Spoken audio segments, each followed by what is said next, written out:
na tunafaa kufinyilia majamaa kwa kona. Jue niambie, leo niingie kwa streets maandamano nidandiwe, sina ID. Na si once ama twice wasi wamefikiria mimi ni Msomali.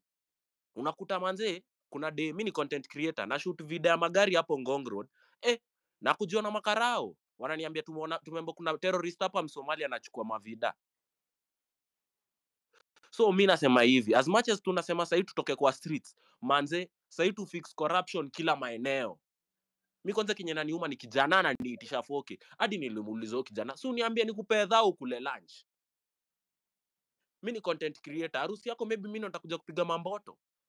Mbona tutaki kujenga human currency? Mbona ni mimi familia yangu huko hatujengwi fiti, so lazima nikukanje. Kama Gen Z tunafaa kujua we value human currency. Kama sasa Kibe unakuanga na Happy Africa, una supporting content creators, mbona nisingangane tushikane na wewe tujaribu kujenga other content creators? Kama mimi ni videographer, tushikane na wewe. Next time ukitaka kushoot podcast, niambie niaje Kago, najuanga wewe shooting podcast. So kama uniokole, next time nikwambie Kibe nataka platform ya kuamplify story fulani. So manze, kama wewe ni kijana, to spam page ya Huduma ID zitoke bana. It makes sense. Nime replace ID January, kuna watu wame replace deck na ni ma politicians tu na watoto wao ndo wanatolewa ID. Ni hivyo tu manze, tuchachisheni story. Na kama una kura manze, 2027 utoke uende upige kura. Wase lazima washuke. Kwani wafikiria ni nani? Interesting, Kago. Hiyo story ya ID, it's a very sensitive story because hizo ID ndio vote. Sasa nyinyi kama mtaki kuchukua IDs time you're voting, you have no power. But I totally get what you're saying. This should be one of the demands that you make when you're sitting down on the table. And these demands, you don't make them lightly because the system has been powerful for a very long time. Because this is not a bad demand. In here, hey, if you guys don't do this, us guys will do this. This is the kind of demand you should make. Because mwezi kuwa mnaenda mnaitishwa 5K. For some of us, 5K inaweza kaa kitu kidogo. But 5K, mimi hata poko sijaipatia na 5K. Hey. All right, thank you, Kago. Delinquent, what do you have to say? Yeah, thanks, Kibe. So I'd like us to take a little stock of the last 5 days and what we've achieved so far, because nimesikia watu wakisema and probably a good section are dejected by the slowdown and whatnot. But what have we achieved that we never thought we would achieve before? Right now, penye tuko, we are in the type of relationship na government where we have come to realize that the only thing that works with this government is being given pressure, So the realization yenye umekuwa nayo pia ni moja.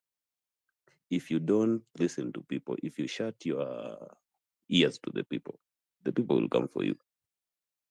So where do we head from here? I heard somebody ask, do we drop the entire thing? Do we how do we define a victory? So our victory is defined by this. We have parliament that is highly incompetent. So what do we need to do to this parliament? This parliament, we will have to babysit it.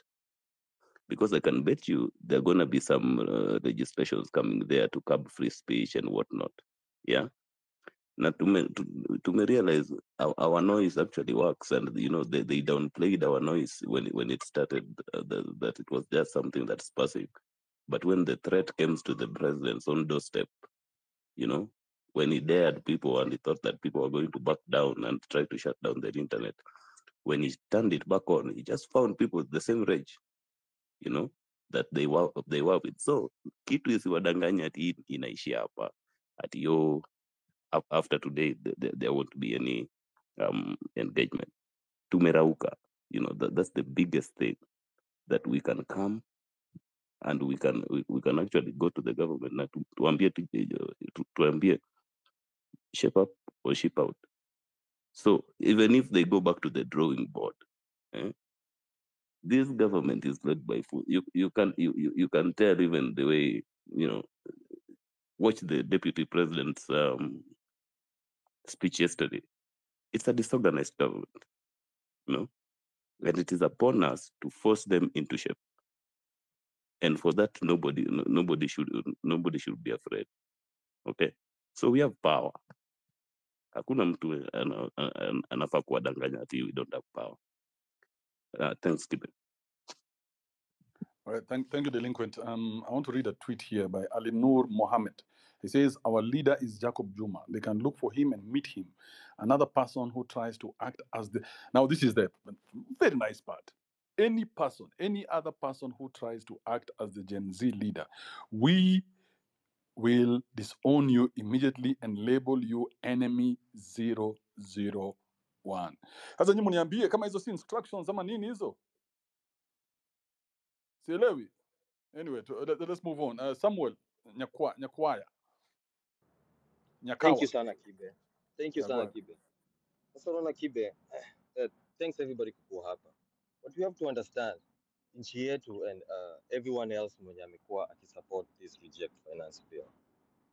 Instantaneously, watu wameanza kugather around, wameanza understand how our government ina protect the political elite. This is not even the politicians anymore. No consequences ishai happen for these people ever in their life. Ruto hajailipata bill of any kind. Nothing at all imeshai happen ya watu ever. This becomes the first time kwamba wamerealize kwamba the people wameanza kulearn kwamba okay, the government doesn't really work for anyone else but the government itself. Now, this is more or less instantaneously, just like every other regime ilikuwa pale. Oh, poor peasants hawezi come over and take it over. Yezi kuwa our farmers wanaamka. The same thing. Ati hawezi kuwa our Gen Z. They can't do anything. We've seen maandamanos hapa kwetu. None of it imeshaikuwa any constructive kama hii yenye watu wameona.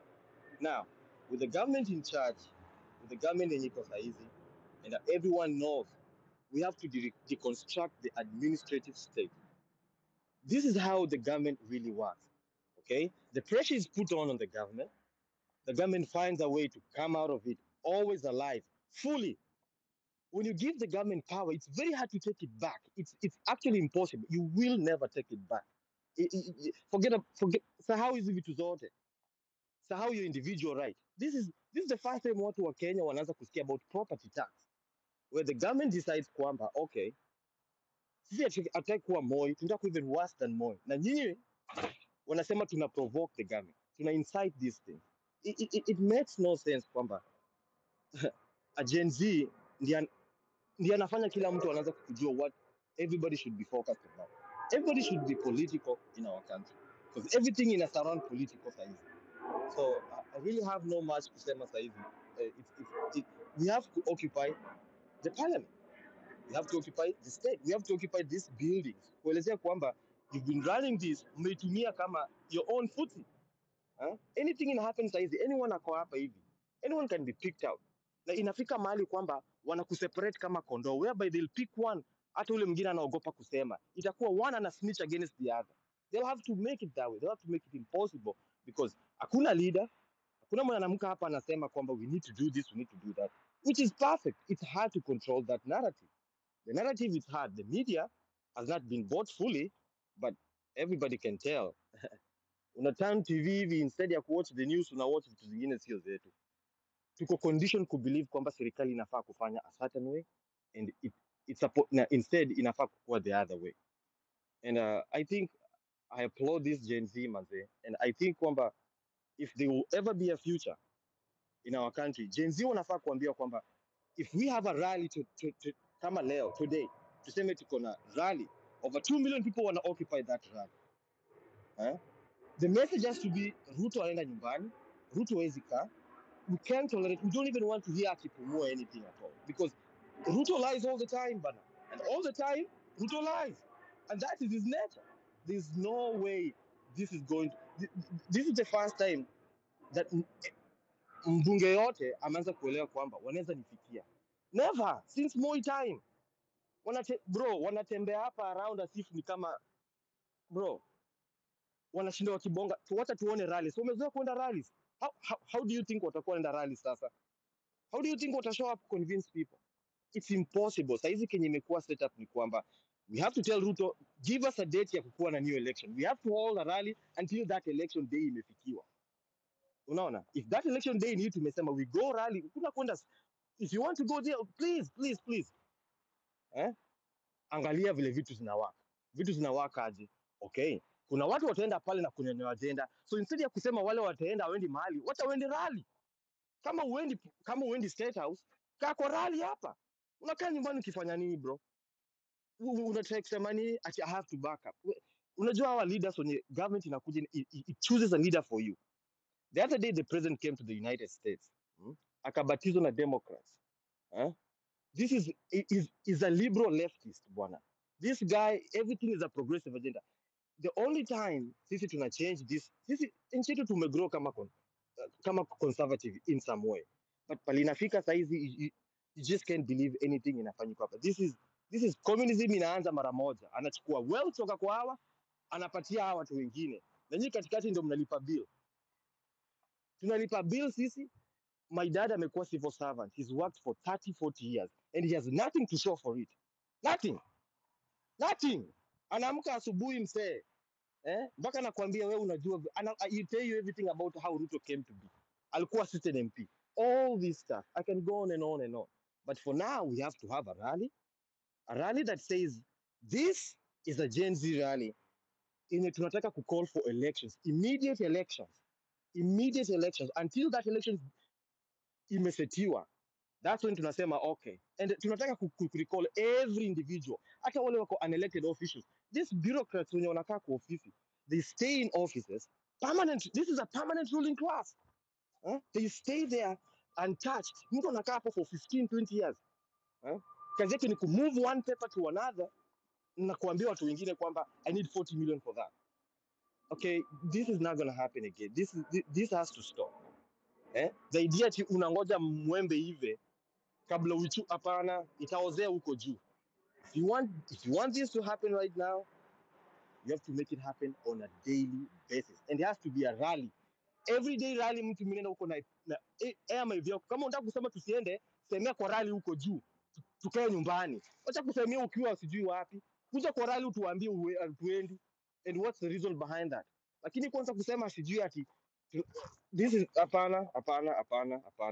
Our fathers bwana walikuwa na regime ya Moi, walikanyagiwa bwana. Sasa hizi hatuwezi kanyagiwa manze. Hapana. It can't be that it's a continuous cycle of lunacy. And then wakati you get close, unajua itaandikwa kwa news 10 years later. We got close to the sun and we got burned. Okay? Because we were not able to take this off. Because we always believe, tumemekiwa believe kwamba regardless mnafanya ni nothing will ever happen. So saizi mnaambiwa in the State House is like, tunajua ita happen.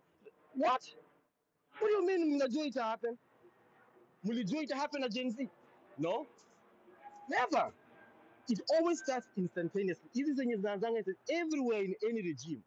The Bolsheviks vile walichukua Russia, that's why walikatwa what. I'm not even suggesting this. I'm telling you how facts ziko bana. This is how exactly things zinawa. Unaona? We've looked at every other country in Africa. Yote. Civil war. We can't continue having this kind of nonsense. Ati kwamba wanatupeleka shule tunasoma and then we can't use our own brain to think about this stuff. Sasa walitupeleka the last thing walifanya ni kushule walitupeleka. That's the baddest thing walifanya. They educated us. Tumefika mahali ya kusema sasa now the permanent ruling class has to step down. We have to restructure, deconstruct nchi. Ya kusema kwamba aje. We have to understand that each region inaweza kujirule itself. Imekuwa ikijirule hivyo. Alafu inakuwa combined by the national government. But now what we have is a president mwenye anataka Samuel, consolidation ya power. Kibe bwana Samuel, manzi hii hata iishi. Samuel, But that's okay. Nakusikia. are you like a lawyer? Because we need a lawyer's point of view. Mtu atatuambia. Yes. Are you a lawyer? I'm not a lawyer. I'm an activist too. Naandikanga tu blogs peke yake. Okay. Yeah, because I'm thinking mtu Yeah. anajua what next ni lawyer mukisema Yes. this is what we want to do. See, law itakuwa curtail upon whatever ina happen na society. Law saizi zitaundwa mpya kulingana na kenye happen. Remember, think of this Kibe. If everyone understand this position and it happening across the world, kila mtu alikuwa anajua 9/11 or something big in happen to a country. At the government in a size in a build an intelligence service external. We need to fund this to find out what's happening. If it happen again for a good reason, but itatumia in the bad reason. Saizi Kibe unasema about lawyers. Lawyers watu wetu mwenye saizi people wanafaa understand what that constitution is. Kwa kazi yetu ni kufunza watu the basic. Government haina public approach ya kuambia kila mtu. MPs wanafaa kwenda kila mahali na kuanza kufunza watu.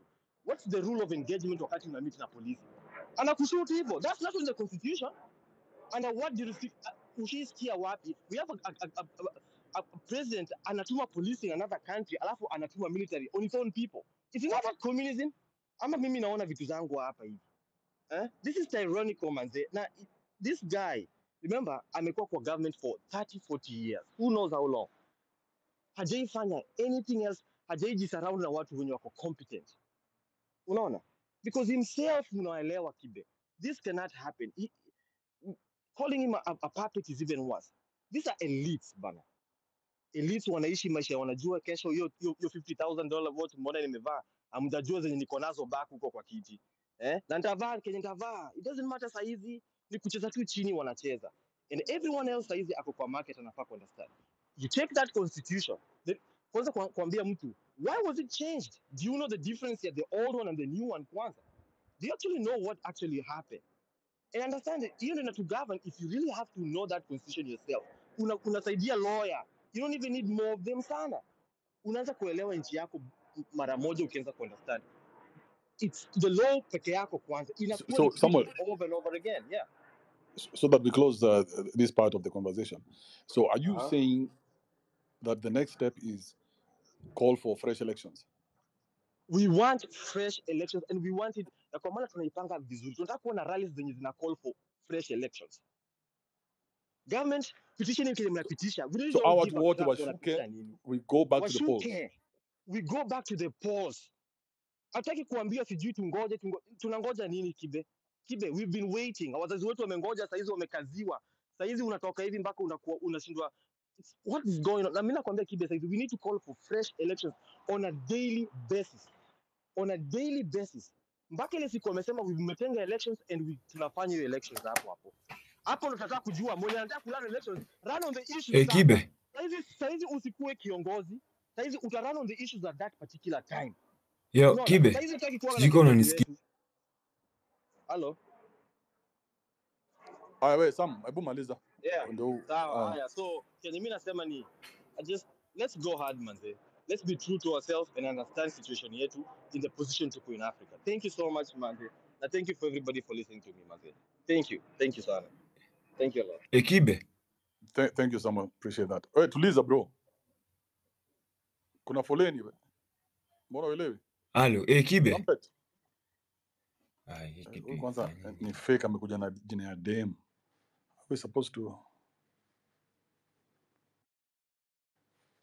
Justice Aboka. Go ahead. Thank you, Kibe. I just want to remind the people who have been fighting so far that the war is not lost and that the mission cannot be aborted at this time. So what is happening right now, being that we were just doing this without necessarily having a leader, it's not that we don't have a leader really. We are all leading ourselves. I think one of the things that we did not expect was for Ruto to come and say, I'm withdrawing the bill. So that kind of ambushed us. And what is going on right now is people are confused. Where should we go? What should we do next? And that is kind of normal. That is normal. And I just want to echo what everybody has said before, that at the end of the day, this wasn't just about the finance bill. We've had issues in the country. We have incompetencies from our leaders, and we want the best. So at this point, I just want to encourage us to perhaps re-strategize how we're doing our leadership. I'm not calling for one leader to come and lead the group, but perhaps continue with what we've been doing and maybe start having working groups. So with the working groups, I think they're active right now. Even today at the demonstrations, we'll have people like Hanifa being very active in the medical side and all that. So we can have other working groups of people who are sitting down and strategizing what our demands and requests and our pleas would be for the government. But at the moment, I would love to urge everybody to stay focused, to stick to the mission. The mission is a better life for Kenyans. The mission is to change the narrative of governance in Kenya, where it's so unfortunate that only in Kenya that or in Africa that you'll see public servants rushing to serve the public, and their aim is to get very, very rich. Here in Canada, if you want to get rich, you know that public service is not the way. You'll have to be a serial entrepreneur for you to be able to make or to amass wealth of nature that our MPs in Kenya have amassed. So we have to stay focused to the cause, and the cause is better Kenya, better leadership, and accountability. Thank you, Mr. Kibe. Justice Aboka, is that like a title? Oh, I'm a law student. I have my degree in justice, so that's kind of like my field, but I'm not a justice yet. Oh, so you can tell us what our next step should look like, isn't it? Oh, definitely. And this thing about calling for elections, is that a viable direction? Oh, yes, it is. It is because today, if the public marches to the State House or wherever they march to, based on the action that we saw on Parliament on Tuesday, it means that the public has no vote of confidence in the country's leadership. And per constitution, we could call for an election under those grounds.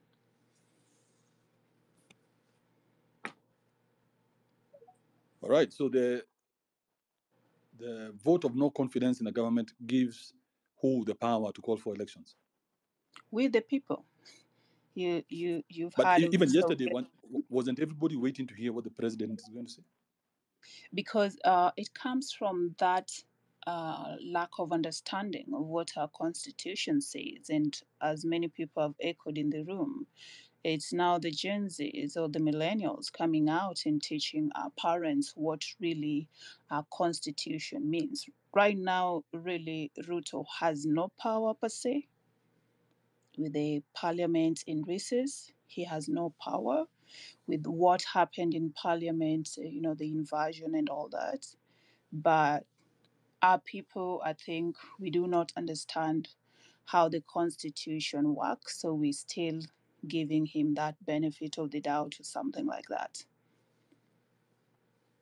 All right. Thank you, Justice Aboka. Appreciate it. Dumpet, what do you think? Joe, I'm coming to you. Morning, guys. Yeah, go ahead. Yeah, so I have few things to add on top. Ya kwanza tuseme, guys, let's not back down. Mali tulianzia tusonge mbele na hakuna kurudi nyuma. So hii uoga watu wanajaribu kutuuzia hapa pale, na wale ambao wamenunuliwa, hiyo ni yao. Na wale wamenunuliwa, hiyo pesa yao haitusaidii sisi. Na sisi tuko hapa for the change. Hatuko hapa kwa shilingi kidogo.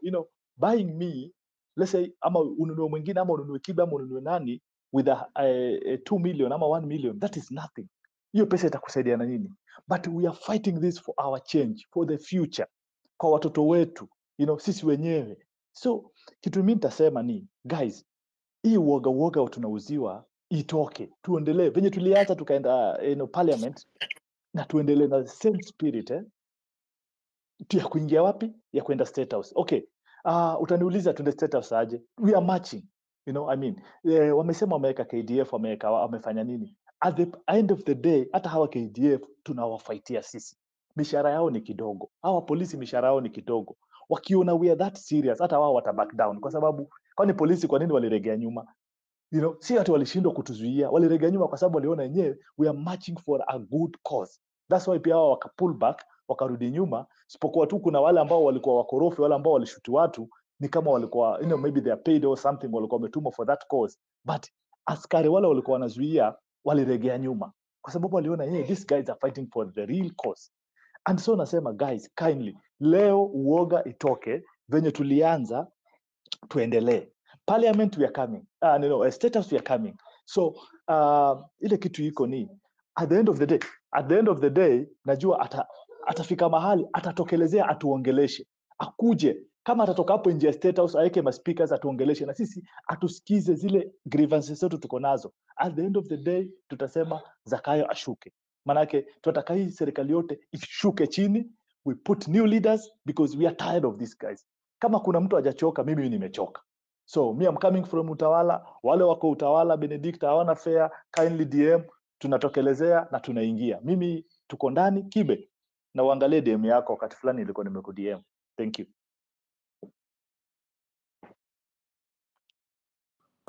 Thank you Dan Pet. Mtaangalia DM. Jof Mangi.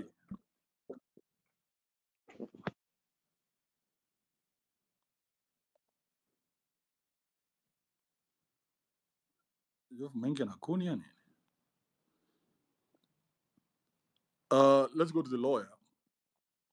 Buto. I'm coming to you, Gideon. Yes, Kibe, thank you. Thank you for giving me the opportunity. This is a very interesting conversation that is ongoing. However, we need to set the record straight on some things. The way I've heard you try to ask what's the way forward after the withdrawal statements made by President Ruto. But from where we stand as a country, the IEBC is not properly constituted. And that is where we should draw the energies to. Without a properly constituted IEBC, then no election can be held in Kenya. And no presidential election will be held in light of what we want, #reject Ruto or remove Ruto from office. That can't really happen as at the moment. Also, the withdrawal statement or the memorandum of withdrawal the president signed yesterday and sent back to Parliament is not entirely a withdrawal per se, because it only has recommendation to delete all clauses. As we know, the Parliament the National Assembly at the moment is on recess. It's going to go on recess, and the buck now stops with Wetangula, who's the speaker. If he decides to call, yes, he might call, and even if they do have a vote of whether to adopt the recommendations or not, if they do, then that is a win for us as a liberation movement.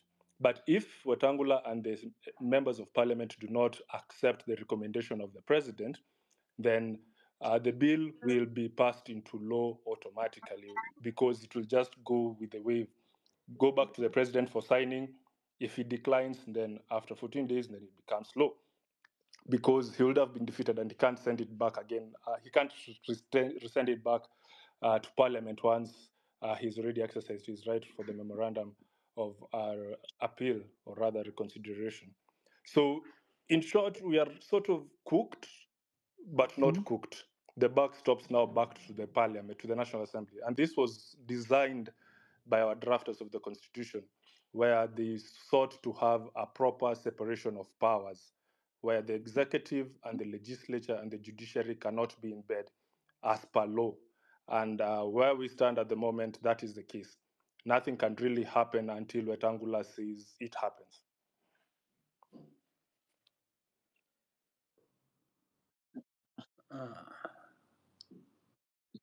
So demanding for fresh elections will not work?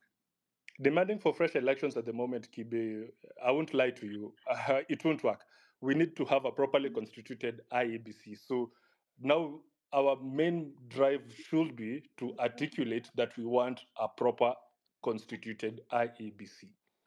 If that's not going to be in place, then all we are doing is just beating water in the drum. There's nothing that's going to happen.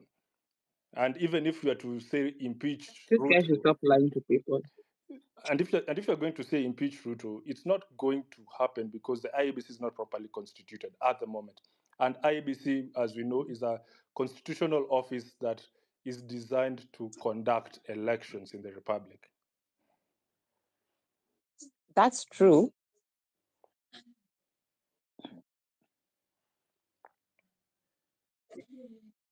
All right. Hey.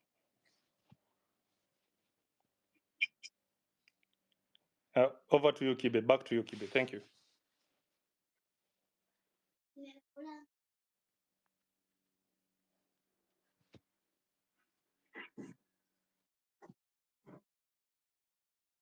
Hey.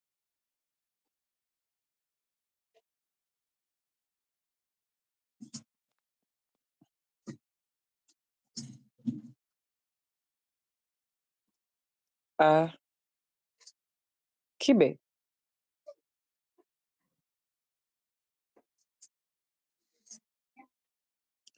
Kibe, can you hear me?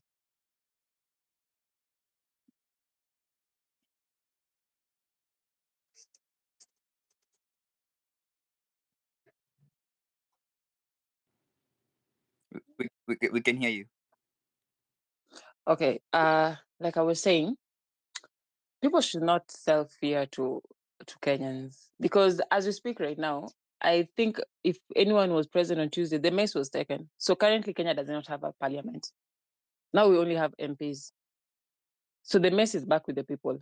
So the people are the current parliament that there is. That is why the other lady said Ruto does not have any power right now because he does not have a parliament at the moment to pass any laws.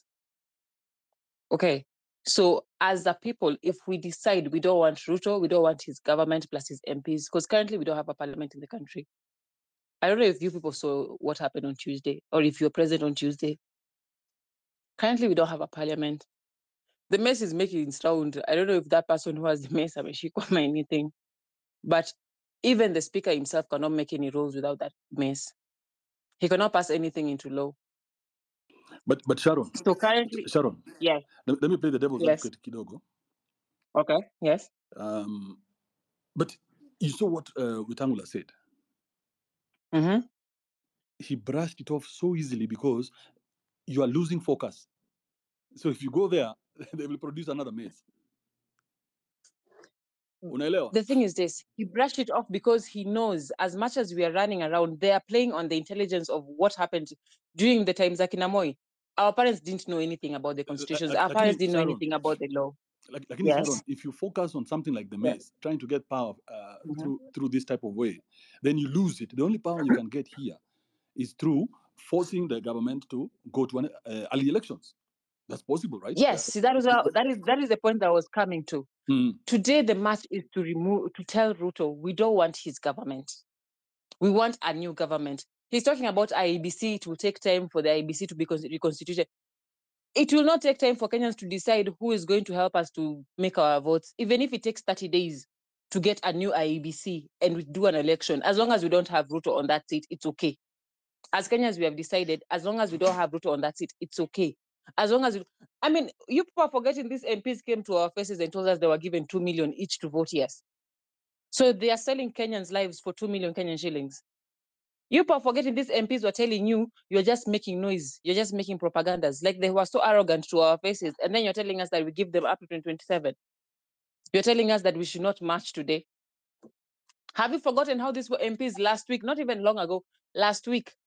The kind of songs they were singing to us, telling us even if you run to the streets, they will still pass the law. Even when you are outside their door, they passed the law, not giving a fuck what you guys were doing. Nobody expected Kenyans to enter parliament, just like nobody's going to expect today that Ruto is going to calm down. Zakayo atashuka tu leo. Just like that woman said, Ruto does not have any power today.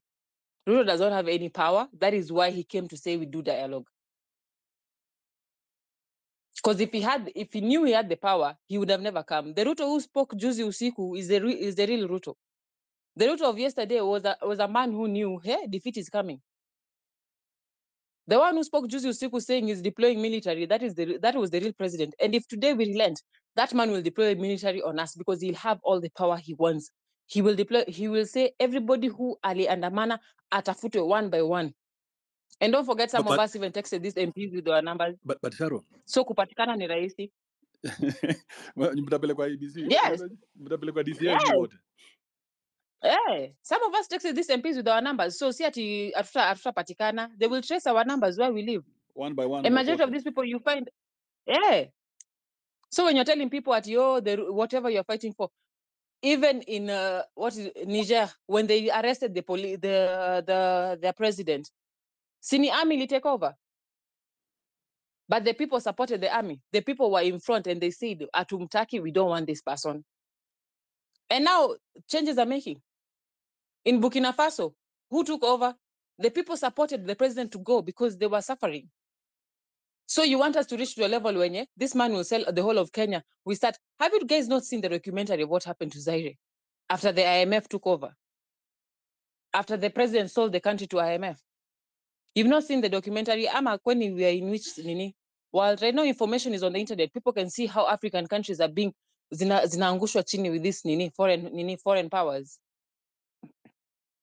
For our president to go and sign and say he's not part of NATO, anaonesha African zima, he's selling us that a white president will say Kenya is no longer part of NATO, and he's congratulating the government for that. And then our children are being taken to Haiti to fight a war they don't know anything about for 20,000 Kenyan shillings. And then you guys are saying it's okay. We should let him decide. Our children are in Haiti right now. Walipanda ndege JKA. They didn't even fly a private jet like him with 20,000 shillings in their pockets to go fight a war they have no idea how it started. Like Kenyans, we should really style up. When people are fighting for a cause, people should not come here and tell people that we have win. We did not win anything. That man withdrew. He did not remove it, and he doesn't even have a power of removing that bill because Parliament ilishapitisha. Now wakenda recess. Withdrawal does not mean it has been removed. In 14 days, watawaambia 14 days has elapsed. The bill is in power. Alafu tutaanzia wapi? Sharon, malizia. Kuna watu wengi wanangoja. Yes, to finish off, tukutaneni kwa streets. I'm on my way. Tafadhali, people already on the ground. If you're coming, please come and come with a cause. We are peaceful. Mkikuja, we are wearing white and black. Please, tuonaneni kwa streets. Okay, Viva Kenya. Thank you, Sharon. Sharon is very, very passionate about that story. There's some people who are saying, close the space, what will end the town. Skizeni, everybody here is a grown-up. Kila mtu hapa ni grown-up, ana decide maisha yake vile anataka. Usianze kuinstruct watu vile watafanya. Wewe kumanina zako ukitaka kwenda kwa streets, enda. But usikama, sasa unakam kutuambia nini, aren't you a tyrant? Just like the president. Because who are you to tell us what to do? Everybody is in this thing for themselves. We're not doing it for you. I'm doing it for myself. Naona kitu mnafaa kwanza mshike mjue kila mtu ni man solo. Your power is on in mobilization. Watuka Sonko has had power on the ground because Sonko was able to mobilize. So Sonko angemobilize watu waende wakadisrupt events. So he was given that power by the system. Now there's a new power that these guys didn't bank on because wanasema sisi na watoi wa nini? Watoi wa Cerelac, watoi wa iPhone, Uber na KFC. So if you lose focus, then mutaingia game yao. Na saa hii wameingia game yenyu. Sio kama mnanielewa. Mukilose focus, mutaingia game yao.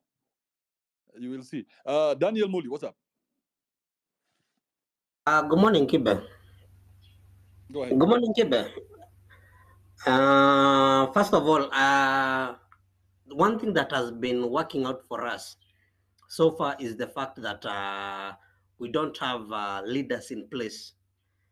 I know we need leadership, but the best thing that has been working out for us is the fact that we do not have leaders because, as you have said, if we have leaders, when they do up 4, 5, 10 million, more money than they have ever seen in their entire life, they might come back and start giving us a different story. So the mere fact that the entire country is outraged and they are demonstrating is the fact that we do not have leaders in place to either be bribed, threatened, or whatever. Despite the many kidnappings, the killings, and everything, people are still going out because kila mtu hapo anaenda kujipigania na anajua what they want, na ndio maana we do not have a leader in place, and that is what is working out for us.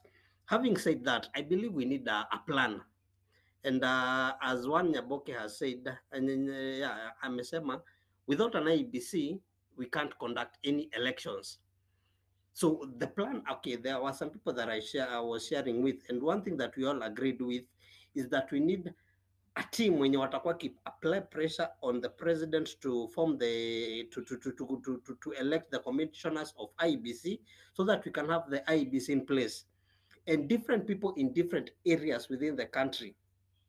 Kama hapa in Nakuru town, the people who are here, we agree that first of all, we do not want the current MP who is there for whatever reasons. Consider number one being that he'll end up with work, approve the bill, alipatia the 2 million and everything, despite Kenyans kwenda huko nje kwa barabara, still I'll go against the will of the people. We start collecting signatures, so that by the time the IEBC has been commissioned, we have enough signatures to recall these leaders. If every region within the country does the same, that by the time the IEBC is being commissioned, we have all the signatures ready. We have everything to recall these people. We recall all the MPs. We start the process of impeaching the president, atoke hapo iwende nyumbani, and we call for fresh elections, because the failure in this government does not just stop with the exec, it is everywhere, from MCAs, governors, everywhere. We are seeing counties spending money anyhowly. Yani, how can you justify buying a seat for 1 million? How can you justify lunch for 11 million? How do you do that? Yet we see people in the same county sleeping hungry. It's because these people have so much money that they spend it however they want without a care in the world, and nobody is holding them accountable. The man on MCAs, they are quiet. They're not doing anything about it. So we need a plan of how we are going to get rid of everybody in the government and form kama ni hapa Nakuru ama whichever region that you are coming from, you gather amongst yourselves, you collect the signatures, and you agree on who is going to lead you going forward, so that by the time these people are coming out, we already have the people that we have already agreed on. These are the new team that is going to lead us and lead us from here going forward. But as at right now, we cannot relent, we cannot put a pause on whatever it is that we are doing, because the president has yielded. Amekubali akasema aje, he has conceded. We should continue applying the pressure so that we go to the next level. But if we post because that RTS the finance bill atuone saa kila kitu is okay, things are not okay. This person has lied before and will continue lying to us, taking us for granted, taking us for a ride as long as he can. Let us not forget Cherargei ali table the motion kwa Senate, kwa hiyo National Dialogue Committee, that the presidential term limit equal pushed to 7 years. If we allow these people, they're going to extend their term. Na iko ya president peke yake mpaka governors and all the other elected members, they're going to extend their term limits to 7 years. Meaning they may buy for themselves an extra 2 years. Tukiwa tu hapa hivi tukiendelea kulalamika, yet we are the ones, they are stealing our money, they are not doing anything, and we are still suffering. So we need to act, and the time to act is now. When they are down, we take advantage and we take our country back. And with that, I yield. Thank you, Daniel Moli. Who else do we have here? Elaine, are you there? Gideomi, go ahead. Yes, I'm here. All right. After Elaine, Gideomi, just pick it up. Elaine, try and give us 2 minutes of content. Huh? Let me try, because niko emotional. So, when it goes back to when imerudi National Assembly, when imerudi Parliament, the deadline doesn't start right now. After Parliament makes a decision, wanapea speaker. Speaker ndo akona deadline ya 7 days to take it back to the president. Then he has another deadline of 7 days to make an assent ama achane nayo, na ipass automatically. But 14 days that haikauntiwi venye mmecount. You understand? Parliament doesn't have a deadline. And then another thing, I understand we started with reject finance bill 2024, but the problem is bigger than that. And if we are so myopic that these people will just you will play into their game. If anything, kama kuna mtu tactical huko, they will not allow it to pass. Let me explain. Then you will keep quiet. If they don't allow it to pass, mtanyamaza. You'll stop complaining. You'll stop asking for audits of the debt. Mtanyamaza. You understand what I'm saying?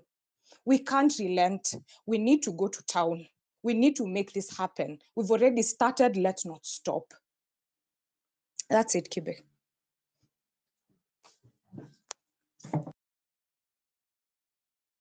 Thank you, Len. Appreciate that. Arthur, are you? Oh, sorry. Before Arthur, Guillaume. Yeah. I've been waiting. Why are the women sounding more focused than you guys? What's going on here?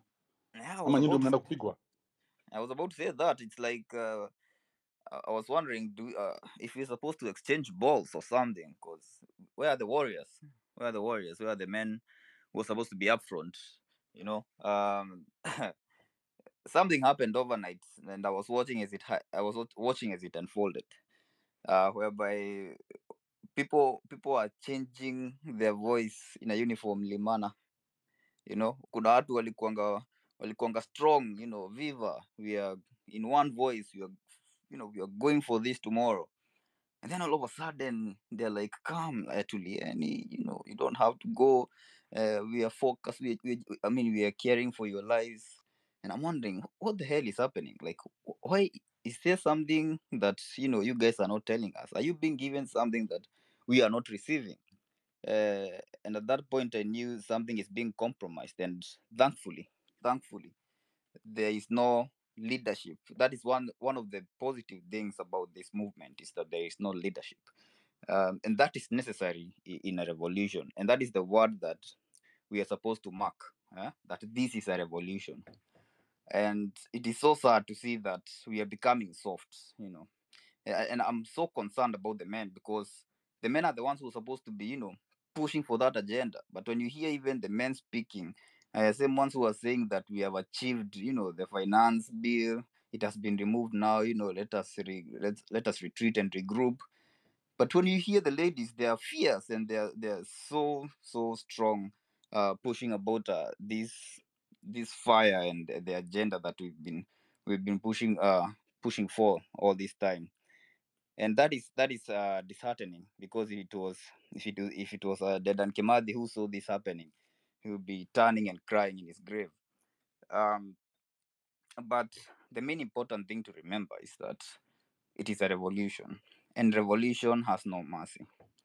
Revolution has no patience, and we started this, and we have to make sure that we have finished it, because we decided to start it. There is no way we can go halfway, because we are all marked.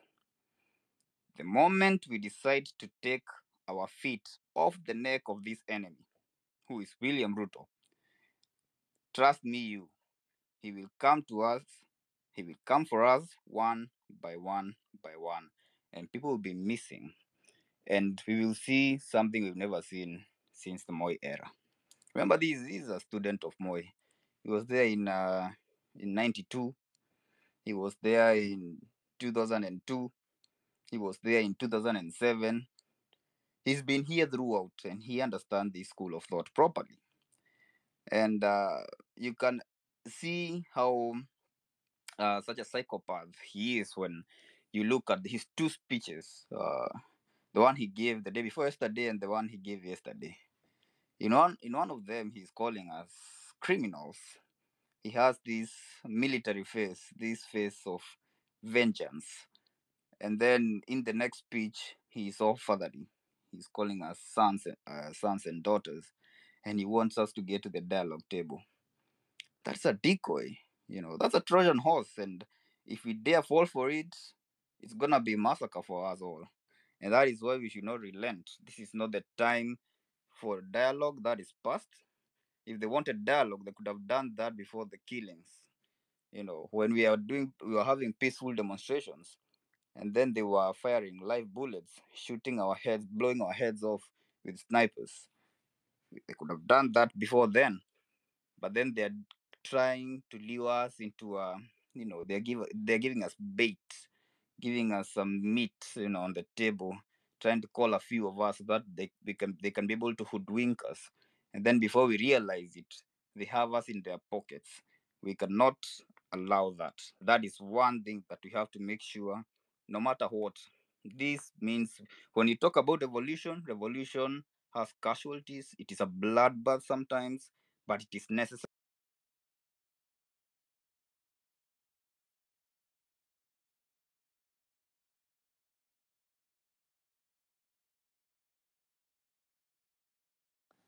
We lost you, Gidiomi. Fix your life and then come back. Arthur.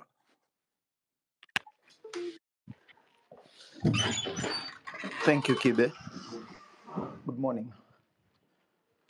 The first thing I'll talk about is the man we are dealing with.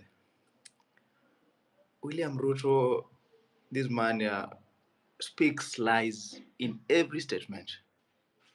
For instance, yesterday, while he was addressing us, he said that only 6 people have died, of which it's a blatant lie. When we come to the MPs who voted yes, including my area MP, over the weekend we happened to ask him, why did you vote the finance bill? Why did you support it? Did you read it? Do you understand the repercussions? The answer was horrible.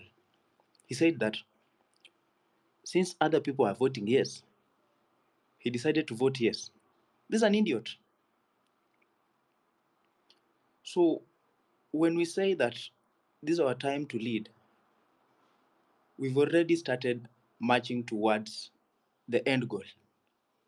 We all know what we want to achieve as a country. We all know what we want to get at the end of the tunnel. This is something that we must take it serious. And when we come to 2027, everyone should vote. We will have large numbers and we will wipe out all these people who've been supporting the bill. They are passing laws without considering anything But or Arthur, anyone. Arthur, Yes, yes. the government has seen that you guys are at a movement and they're ready to sit with you. So shouldn't you change your focus to how to get as many Gen Z into parliament with these numbers, or into Senate, into MCA office? Because leadership has to come from you guys. If you so are you considering that fact? Because nyinyi mnaongea ni kama hii story inaisha leo, na ikiisha leo na mjajipanga, then You tomorrow there's no action. cannot have a dialogue with this government. What So, kind of dialogue what do you want want, to have? Arthur? Because you don't want to have a dialogue. Because yesterday, the whole group of people, they were waiting for the president to say something. Kweli uongo? We don't. There are no time for negotiations, Kibe. No, nakuuliza swali, ni kweli uongo? Everybody walikuwa wanangoja because mnajua. So I didn't see the reason why people were waiting, because you should have already made up your mind as to what it is that you want to do. You get my point? Yes, yes, yes. But you see, at this point, most of the people were not aware of this finance bill. They were not even understanding it. That's from even our parents. They're like, this is our area MP. Let's support him. Let's support this and this. The moment you explain to them, that's when they'll realize we babbled. That's it, Kibe. Thank you, Arthur. Appreciate that. Who else is here? Before I come to you, Justice Aboka, you have a minute. Thank you, Kibe. I love that everybody wants to know what's next for us. But being that this is a revolution, I think we're also very careful what we're putting out there, because we are not forcing Ruto to tell us what he's up to. Why is it that everybody wants to know what we're up to? I think our movement is on course, and we look confused, but we're not confused. We look like we don't have people who are taking care of stuff, but we do. So my message to any leaders out there, we are here. We are coming. We are not stepping back. And we are not going to give you all our cards, so you know what we have in store for you. Thank you. Thank you, Justice Aboka. Appreciate that. Let's keep it moving. Quickly, ukipewa mic, peana your 2 minutes, and leave it for somebody else. There's so many requests. See Mariette.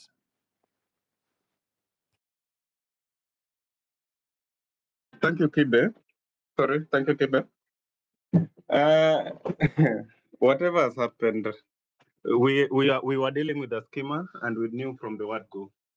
I even thought that these people who came just after the second day, after the first demonstration was successful, there are people who came out and became very vocal, and these people had so many followers on this X account, and they and even on TikTok, and they wanted to just establish their presence in it so that they can spin it around. There is a saying that if you can't fight them, join them. And they usually do these things. It's not the first time that a revolution has been. It's not the first time that they have done something like this. You join a faction. Even in ODM, there are people who are working for the government, but are in ODM. That's why you'll see some leakages. There are people who are working in the government and they're in this other opposition. So whatever happened yesterday, it was just a matter of when. It was a matter of when. They are even as we speak now. Here we have got government agents who are using some parody accounts. You can't say for sure this is one of them, but there are so many of them here listening to what we are saying, so that they know how they can spin it around. We have got so much. We can still wait for 2027 is the deadline, but we've got so much. As we speak now, I've been saying the parliament is illegitimate. It has never passed that. It has never done what you say, the 2/3. We have never achieved the 2/3 gender rule, and the courts, the judiciary, if we petition it, it is obvious that the chief justice will just advise the president, and it's an advice that the president is supposed to follow according to the constitution. He has to just. That is one option. Another option, and that is one option that is very valid, and it's very easy. The best way of recalling this members of parliament, because we elected you to represent us. How do you call the KDF on us? In 30 minutes? No. So this is the first option. Before we wait for 2027, actually we need to exploit so many options now. And we have so many options. If we just say no now, ICG tutafika wapi? Asante Kibe.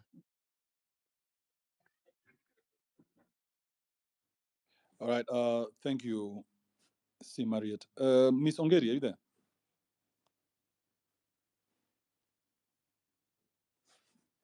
Omogusi, Liz True, are you there? Yes, I'm here. What did you think So, about like when some of these guys went to the DCI, when they went for interviews on the TV station? What did you think about that? okay, number one, people going to the TV stations to express themselves, that is not a bad idea. But at this moment, with everything that is going on, one thing I'm sure we don't need is a leader or a political party at this time. Because the minute a leader a political party is applied in this situation, they are obviously going to be bought out. So let them address us as one people without having to call representatives on the side. So that is all I have to say. All this thing about political party having a leader in this situation will not cool the fire. And another thing is that our president, the time the president was supposed to give the right speech, he came out angry as a dictator, trying to dictate people and to speak his mind. And then later he comes, what the hell, like, mbona anatuambia unga ya 100 in a situation whereby he was supposed first to start with the condolences, but he's there telling us his wins and finishing with his wins, not forgetting the area MP my parents chose for me because I did not vote. Like seeing these people rubbing it on our face, literally rubbing it on our face, like you can, like there's nothing you can do. Someone who actually was voted by people belittling you, as in ni kama umeandika mtu kazi na anakuonyesha madharau mbele yako, as in you don't have the power but I have the power, as in this thing must pass without even listening to their people. We should do better. We should do better. They should do better, and they should be very aware that they are actually dealing with a woke generation. They are dealing with people they took to school. They are dealing with people in Alifunza freedom to freedom. Our parents never really exercised their freedom very well. So that is why leaders up to today do whatever like they feel like doing, because wanajua wana deal na watu wenye who ni kama hawaelewi what is actually happening, ama people who let it pass. Unlike us, we are not going to let it pass. We are not going to let it pass. We are not going to let them like do whatever they feel like doing in the seats that we actually put them in. So it's never going to happen, like completely. We are not going to allow this trend to continue. That is why many youths are jobless. Like things are not working out in Kenya, not because that the taxes we are giving at the moment are not enough, because the taxes that we are giving at the moment, they are squandering it. And then they come up with a finance bill that does not make sense at all. So it's about time people stand up. It's about people just stand up, and then they should know actually the people also have a very big role to play apart from the roles that they play. So that is all I have to say. Otherwise, a luta continua. Thank you, Ms. Ongeri. As much as you guys may not want to factor this in, your next step will need representation. Mupende musipende. Otherwise, what you're saying is you want, how do you say it? I can't even find a word for that. Your next step, nakaa kuna mtu ana deal na mobile applications. If you deal with mobile applications, I have a suggestion, I have an idea here, and you can tell me if that idea makes sense. You guys need to look for a country called Estonia. Estonia has been voting via digital for the longest time. Estonia votes kwa phone. Mobile app inakaa inasema because tunaweza we can petition the government to give us that as an option. Because kama watu wanakama hapa 100k, mliona hiyo space ya jana si 130k. Then our campaigns are not on the ground. Mnanielewa? Victor. Yes, thank you. Can you confirm that you can hear me? Go ahead. Thank you. First of all, I want to speak from a point of anger. First of all, just to address the police. Fuck you, and I don't know, you are being controlled by these politicians who are a cancer to the society. You see, I'm speaking from a point of being a victim of police brutality. You see, on these past protests, I came out just to protest with my placard there, but I was given one for the I was given a baton on my on my back, and then a tear gas canister hit my belly, and then I fell down. Also, I took all that tear gas, and some people come here, people have gunshot wounds, people have died. Then all of a sudden, people are dropping the conversation. They're being told to give the government time. You see, let me tell you this: why most people, I included, there is some scheme or a group of people who first they say they're not leaders, but ideally they act as if they're speaking for us. Because look at the political leaders, or even when these cabal, they go to crusades or they are on a campaign trail, they have what you call talking points, or they have an agenda. They'll have, all of them will speak in a suit. It's like they slept in the same bed. They have the same conversation. So before they come to address the masses, they have talking points. Cairo was the first person to start saying that we should not march to State House. Yes, it's a protected state and it is very reasonable. Then he went ahead to say that we should give the government time, at least 30 days. He's even giving us the timeline to see what we can do or what we can talk here and there and stuff. Then later on, some influencers followed suit. What was the tone? It is a protected area. Remember, the bill was withdrawn at 4 p.m. They're addressing us dead in the night at midnight when people are sleeping, and all of them with the same undertones. We should be careful. We should give them time. That is what sucks. The fact that all of them are speaking the same thing as if they're controlled. There is no one speaking independently. You'd rather say, let us just avoid state house. Let us go to CBD. Let us restrain ourselves there. Let us hold the demonstrations here and there, other than telling us to give them time. How do you honor the oppressors who have already killed us by allowing them to lead us even more? It beats logic. It doesn't make sense. So what can I urge all of us to do? One, let us not be controlled. Let us not follow what we call influencers. Let us not be brain controlled. And let us try and see politicians from leaders or even from representatives. For a person who was a victim of this particular whatever, let me tell you guys, if we will be doing this lukewarm, today we'll go into the streets, kill 20 of us. Then we say, this one is a bit risky. Let us just go and cool down. Then they'll go and fuck us up again. Then we'll go back to the street, kill another 30. And then they cool down. Then go to the street, kill another. We'll be just going on and off, on and off. And in the long run, you'll have more dead than you can ever imagine. So let us be united in our resolve. Let us not be intimidated or anything else. Otherwise, thank you very much, and we continue with the struggle.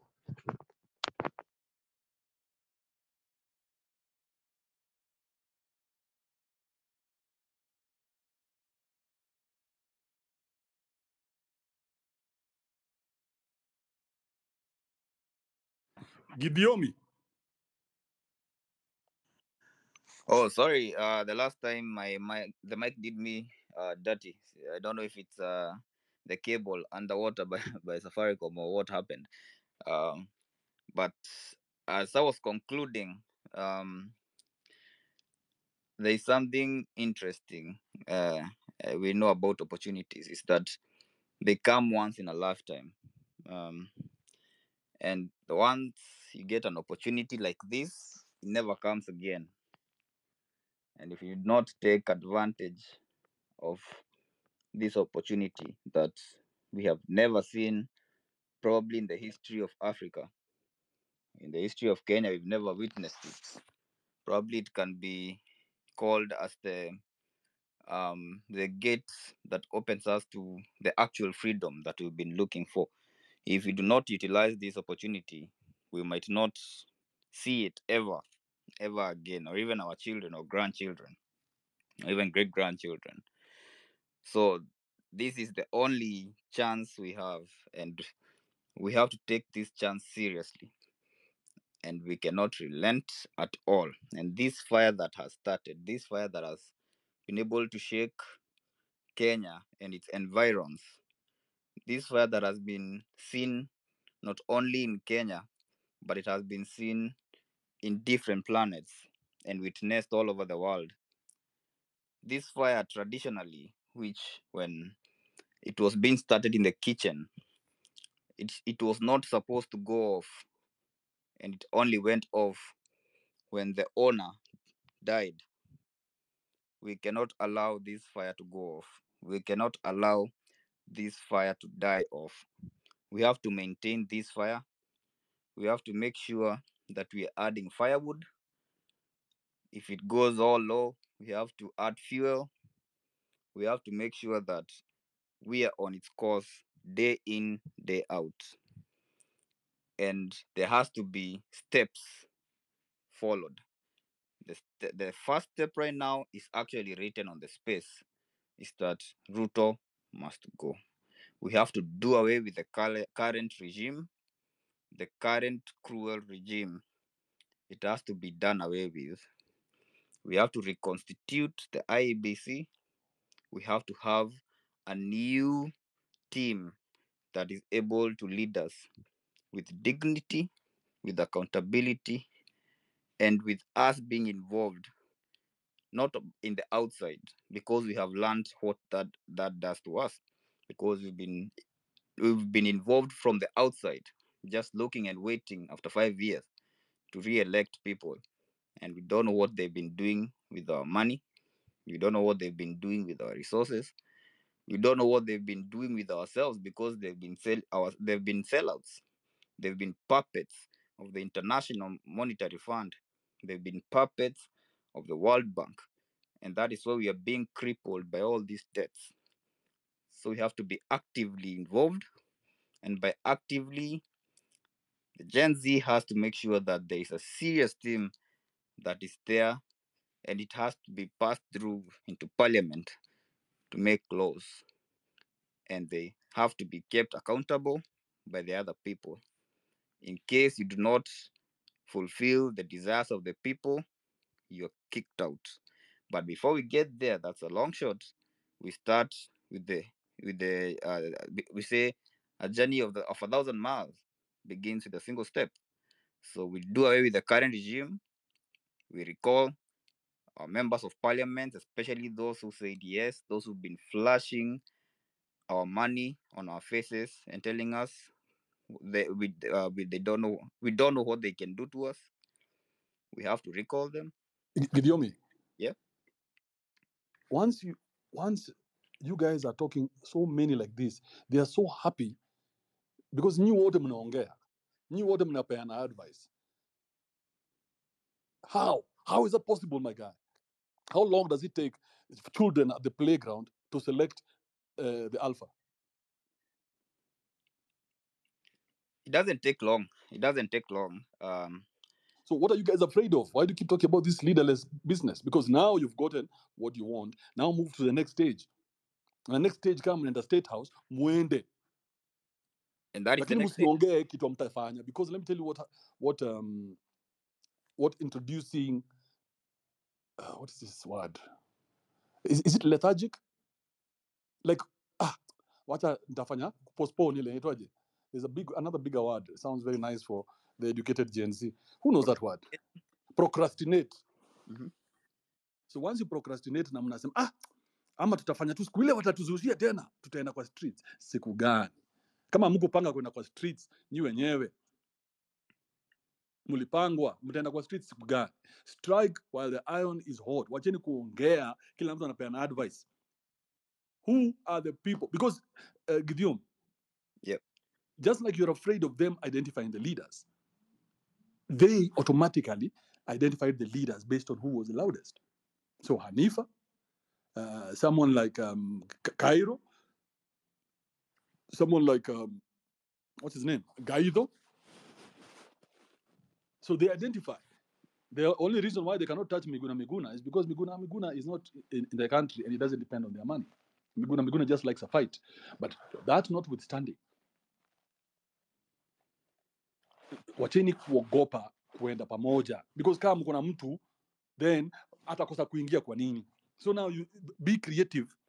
This is now what we should be discussing, because watu wa streets wanaenda streets. Hapa watu wengi ni wa international these are diaspora people. So the next stage is you must identify amongst yourselves who is the one who is least incorruptible and has the best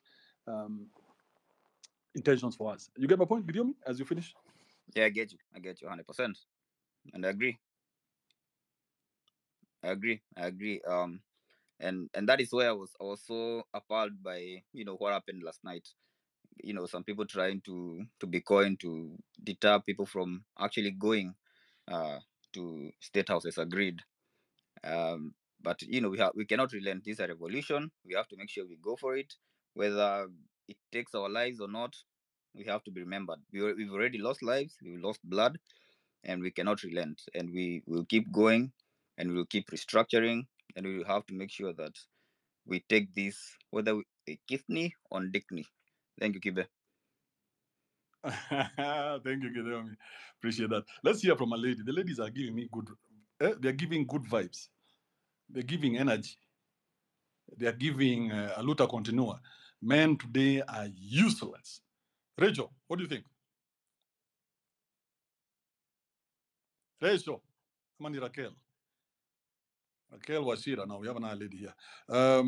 Vicky Negesa.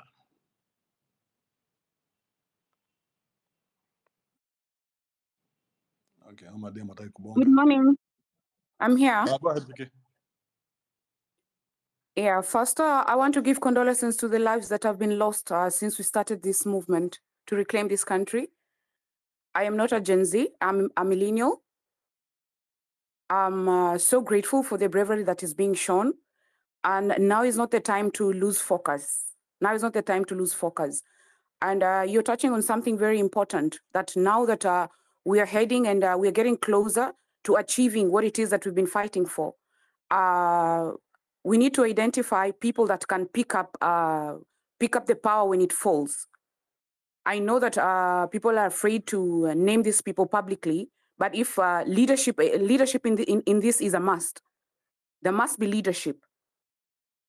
We cannot escape from that. As much as we are in a movement that has not been compromised by picking a few people to speak on behalf of the movement, yeah, so far that has been great. But at this point, if we are going to proceed and we are going to succeed, there has to be some sort of leadership. That is one.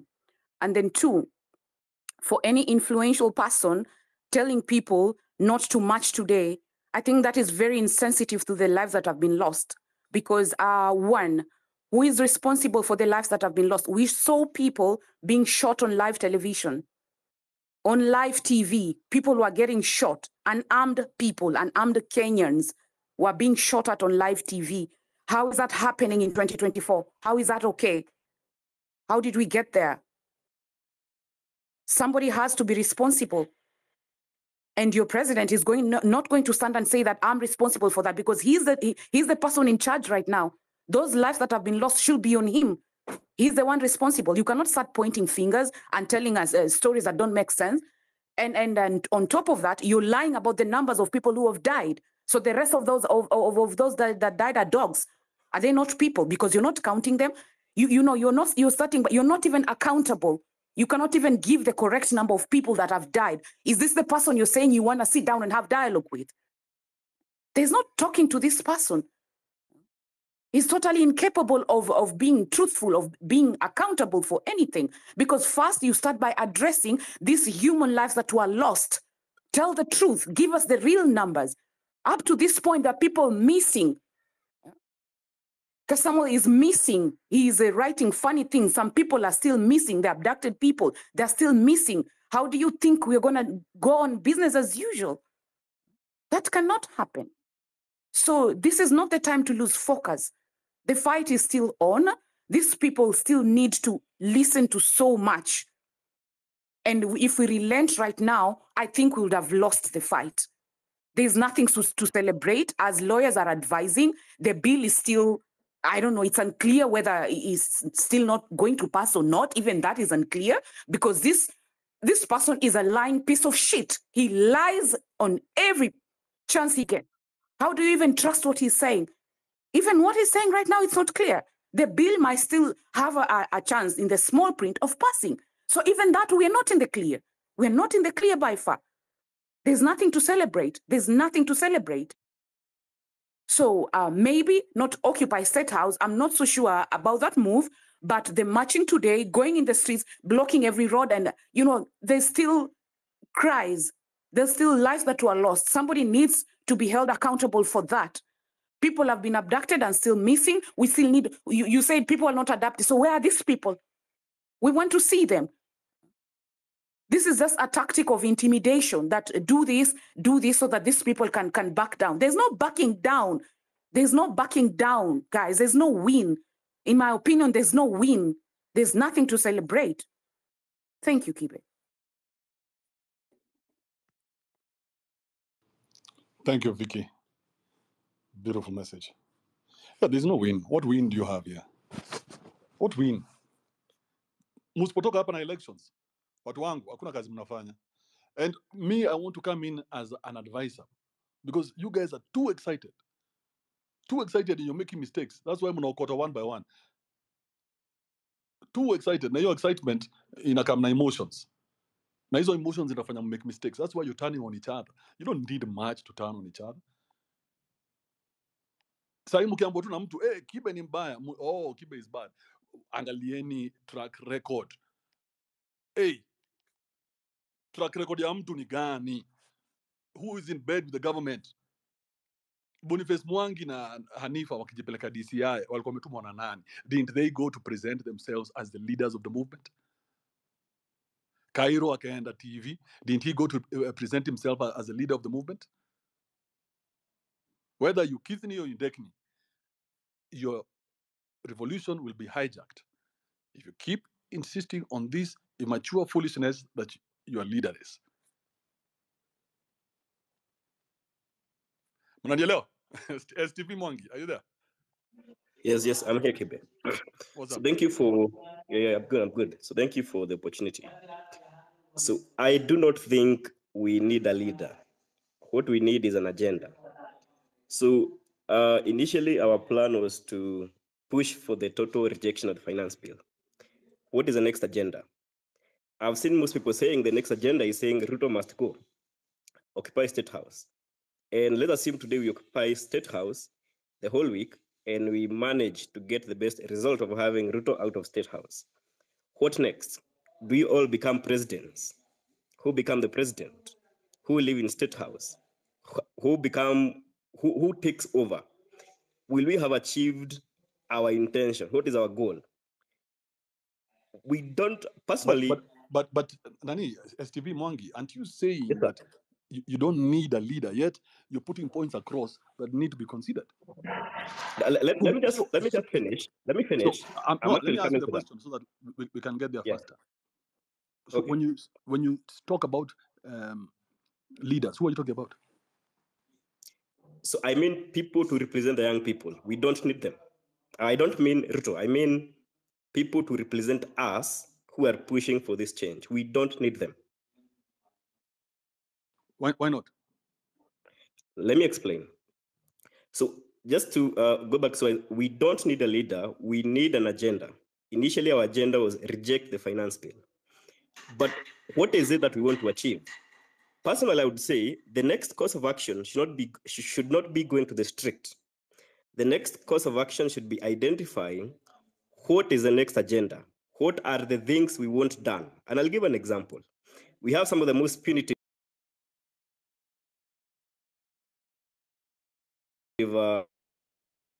withdraw the SHAF, withdraw the NHAF, withdraw the housing levy, reform the police. Just get out of your emotions, okay? Yes, sir. Talk about emotions. Kidogo tuongekaa wanaume. Tuache hiyo upuzi. Okay? Because it just sounds like you guys are just happy talking about how the government is bad. But even this, when you say withdraw this, withdraw that, who is going to say that?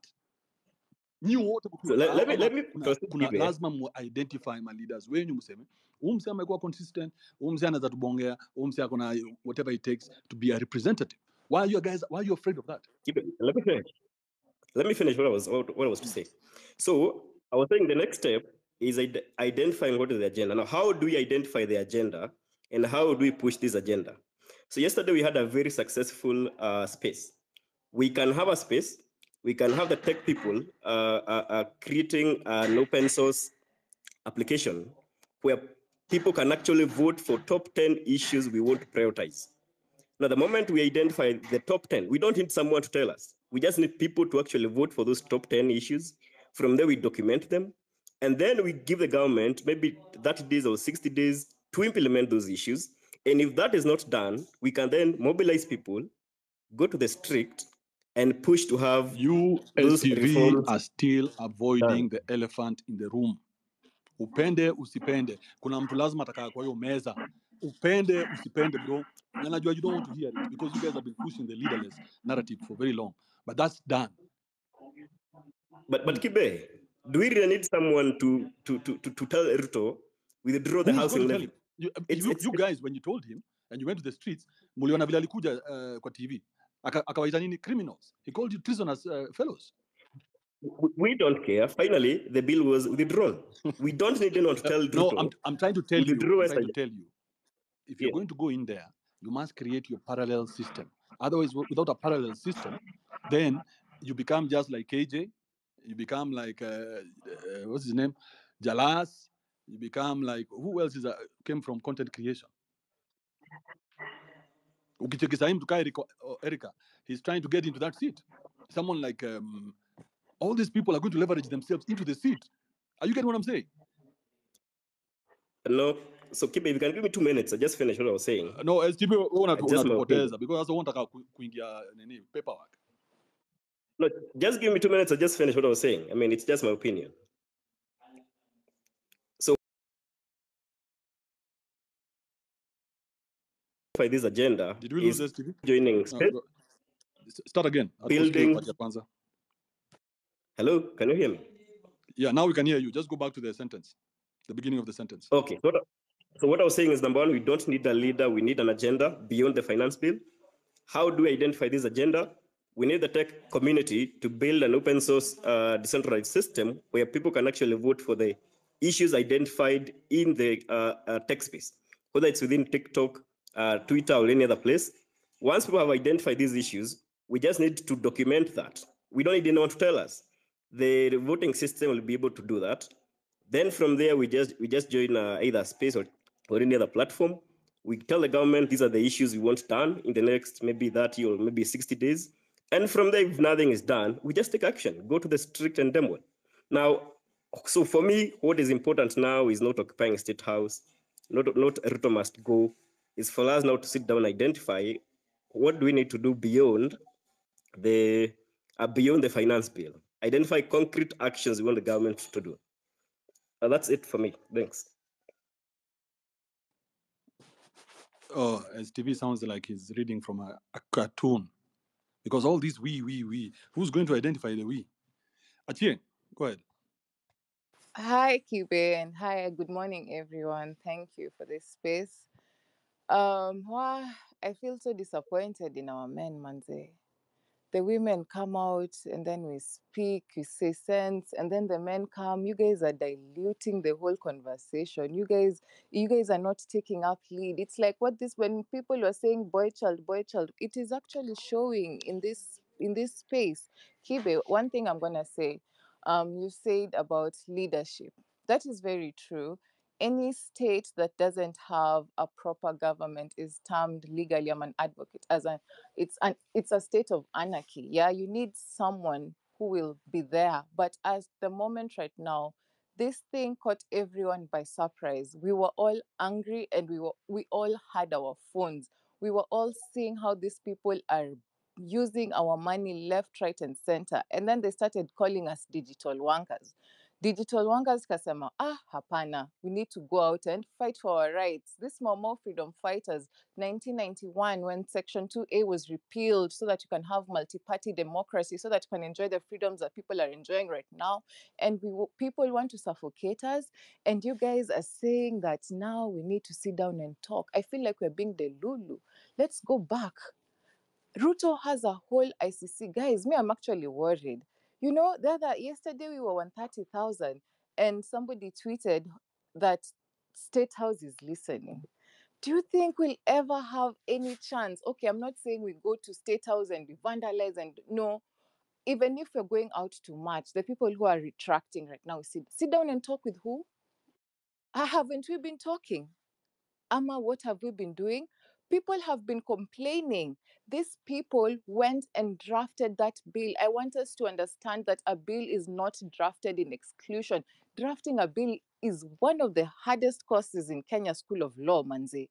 Hawa watu wakaenda wakadraft bill, wakatafuta takataka zote, wakaweka hapo. You know, I always read that bill to get reasons to get angry. Yesterday, I came across a provision, guys. I don't know if locusts, we have such a pandemic of locusts in our country, but last year and this year, the bill for locusts is 5.3 billion. 5.3 billion, we're tackling locusts. And then people are saying we go sit down with these same people that are flashing money and then when it come tutadu. Let us remember, ule Ruto wa kwanza, ndio Ruto, guys. Huyo mtu angeweza kutuchapa, si wote hiyo siku kwa hiyo TV angetuchapa, by the way.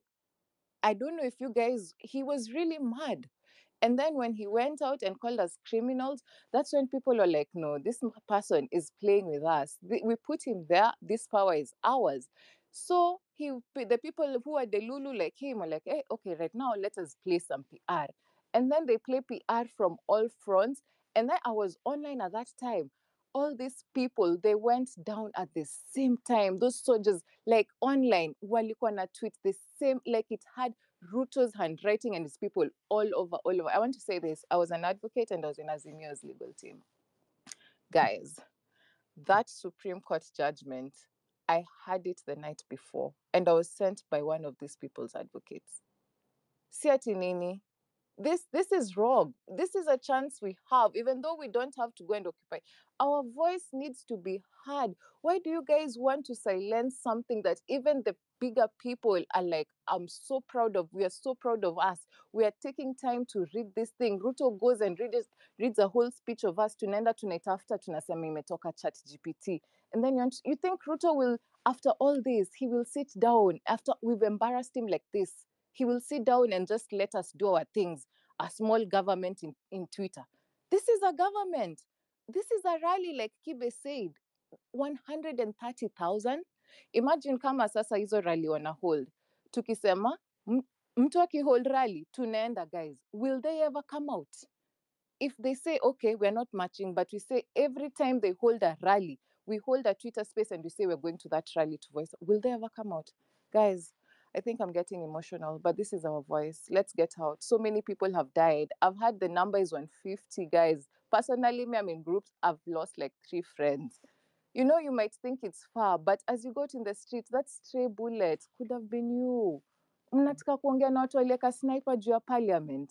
You know, in law, for you to commit a crime, you have to have the malice aforethought. You have to have thought about it before.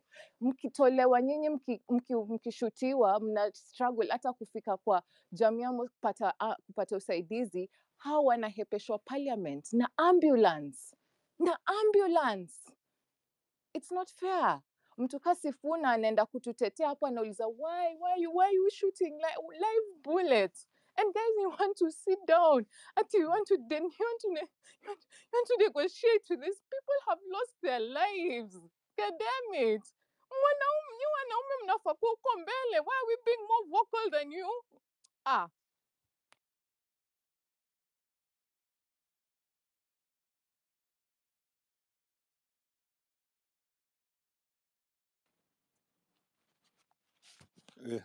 Kibe, I'm done. Like,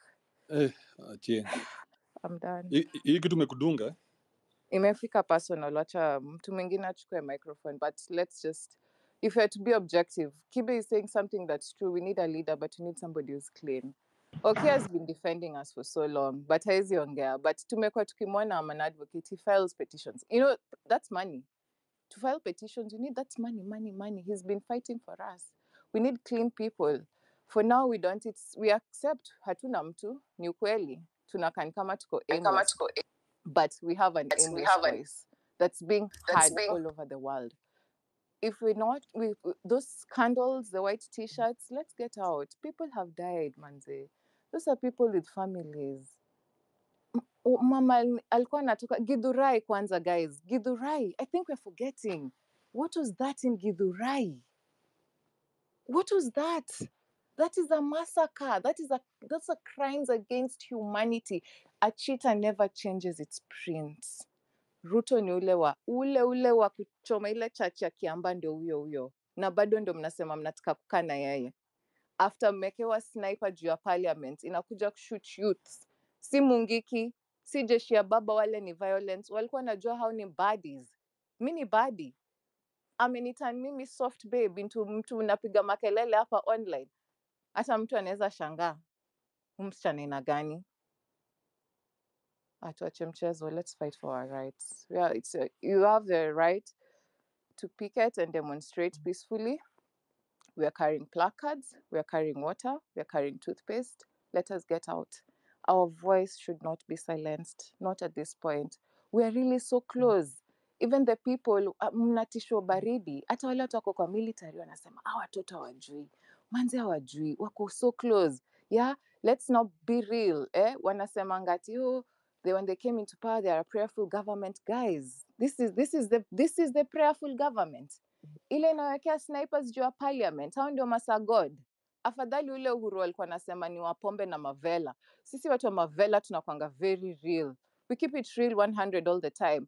Wanaweka budget ya 1B State House kukunywa chai. God damn it. Unless hizo cows inatoa gold. Mama napewa tenda ya furniture. Ya ngapi? Ndio aturingi hapa na rahaga yake akiweka hapa online. Na magari zetu, pesa zetu. We work 8 to 5 for mediocre advocates. How much are we getting for a junior advocate? Wengine mnaanza na 40,000 after you've gone to school for how long? You've gone to school undergrad for 4 years. KSL ikupige chenga hapa, maybe utoke ukwe lucky 2 years. If some people are even there for 4 years. You go earn 40,000. This man wants to tax this money. And we're not against taxes. We're against our tax being used the wrong way. We want accountability. And when you demand for accountability, it's not a favor they're doing us, guys. It is not a favor. And that is why when Kibe says we need leaders, you see how leaders ndo atasema sasa, hapa tunaenda grassroots. Kwanza hii IBC, guys, we have so many things that we need to sanitize in this country. IBC, 2 years down the line, it's not been constituted. If we had IBC, tungetoka kesho na tunasema IBC kesho tunataka elections in 1 month. Now see us.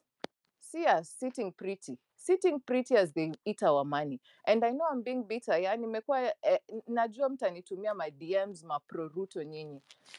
We are fighting for the country. It's not about tribes. Right now, you've not had anything. Watu wanasemanga, oh, Raila, oh, jeshi ya baba, oh, Wajaluo, mmetusikia. I'm sorry to be personal right now. It is us. Let's fight for us. Our voice is one. Ask the iPhone babes. Ask the KFC people.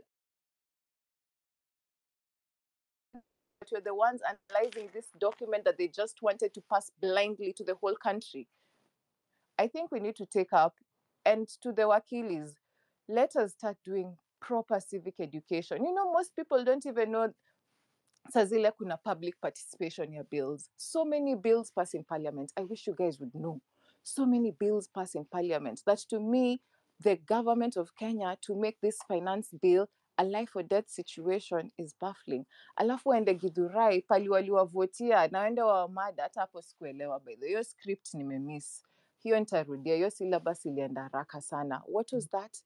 In our own country, 21st century, 2024. We should not agree, guys. No, me, I'm not taking it lightly. For the mothers who lost their kids, for the wives who lost their husbands, for the children. Niliona mtoto sijua how old ameshutiwa. Mtu mwingine alikuwa ameshutiwa bullets 3 kwa miguu. Hey.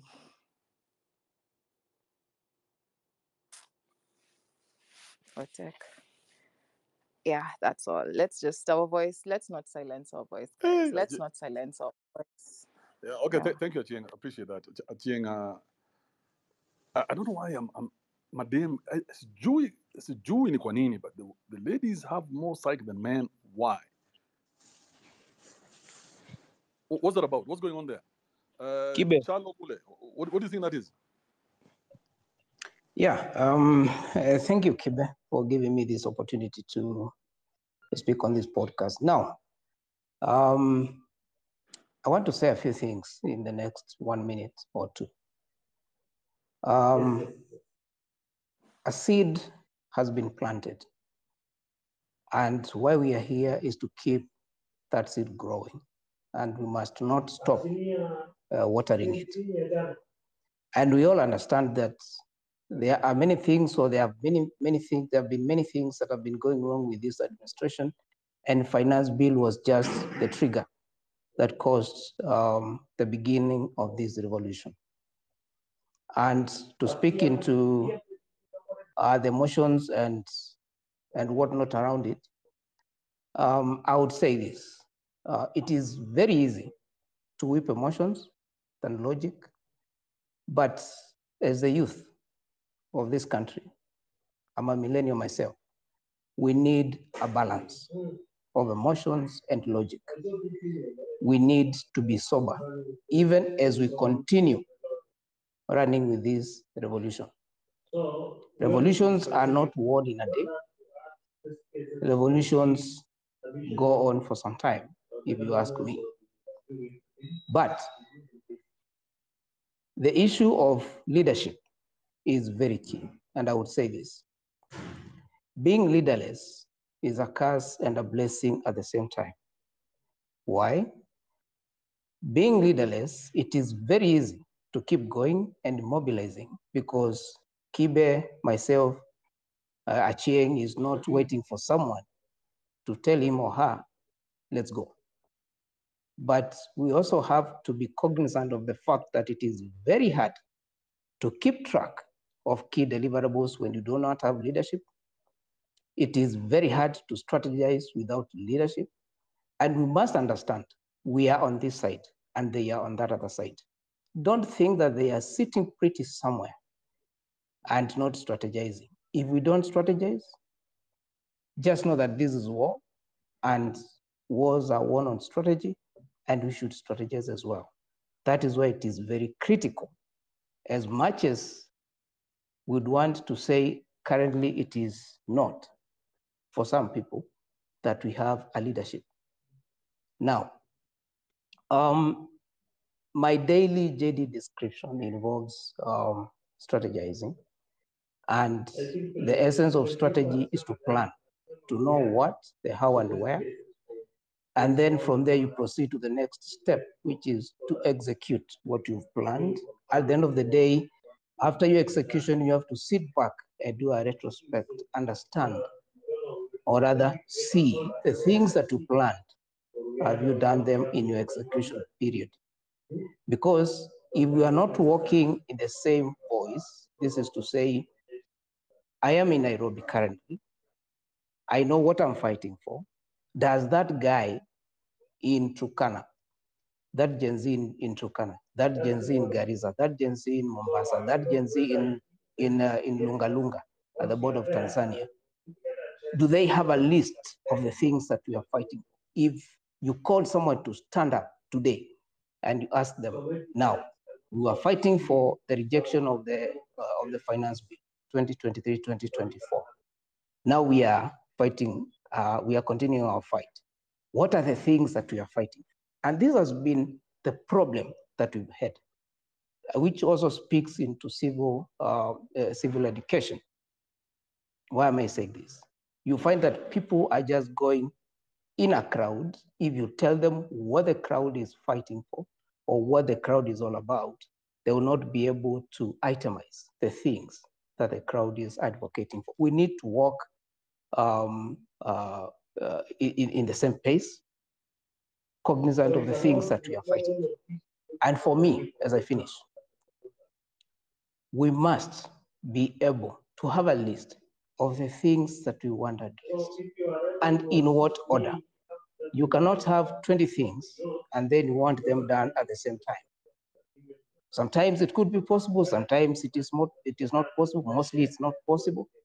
So we need to have that list and the order that we want them achieved.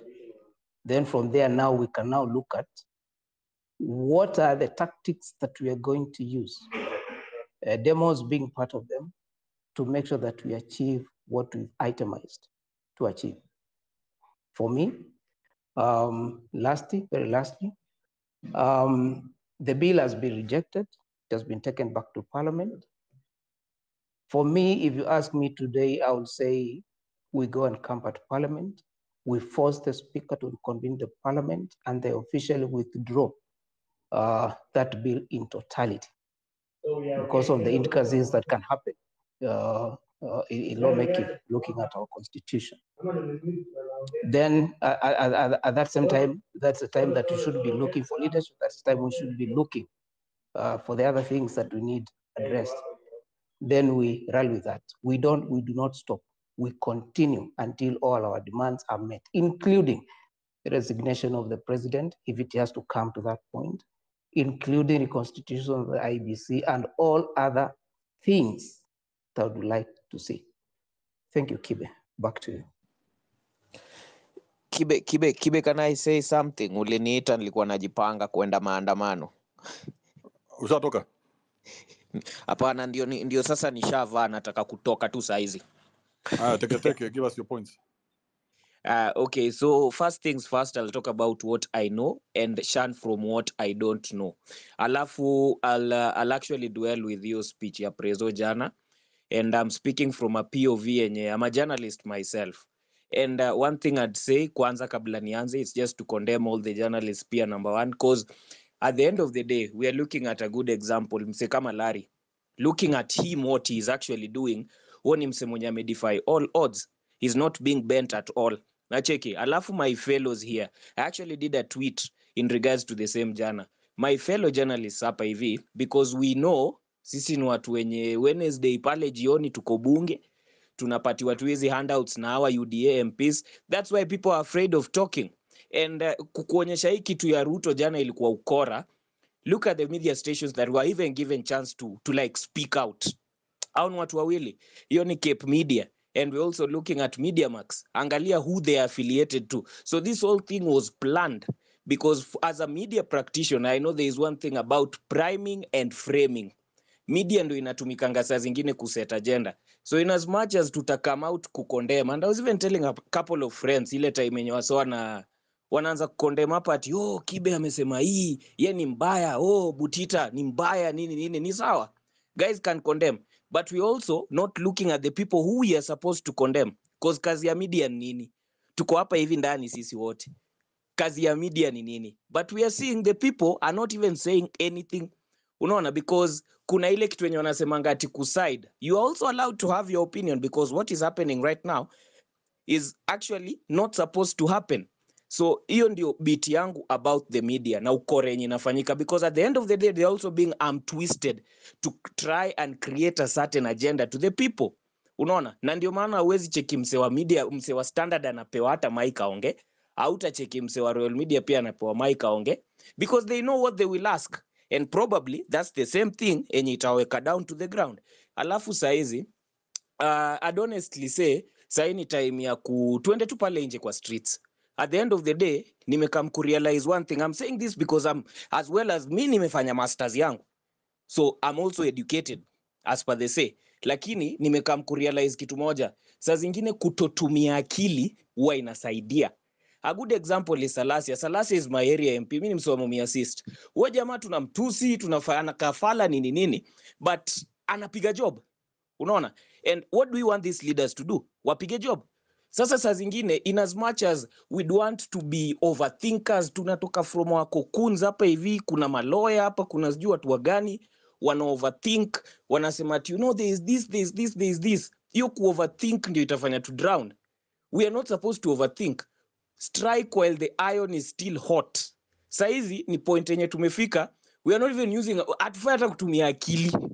How can you sit down on a table na mtu mwenye alishoot mtu kwa kichwa na sniper? Anatuambia nini? Anatuambia ati sitakushoot leo lakini nitakushoot next week.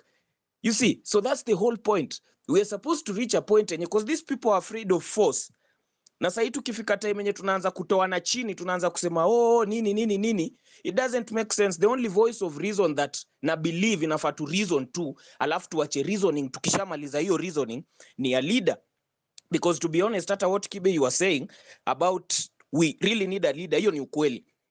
Lakini far from that, we are not supposed to start reasoning about things. We are not supposed to start reasoning about corruption. We are not supposed to be reasoning about hizo vitu zote tushafanyiwa. Tumekosewa, get that straight. Tushakosewa.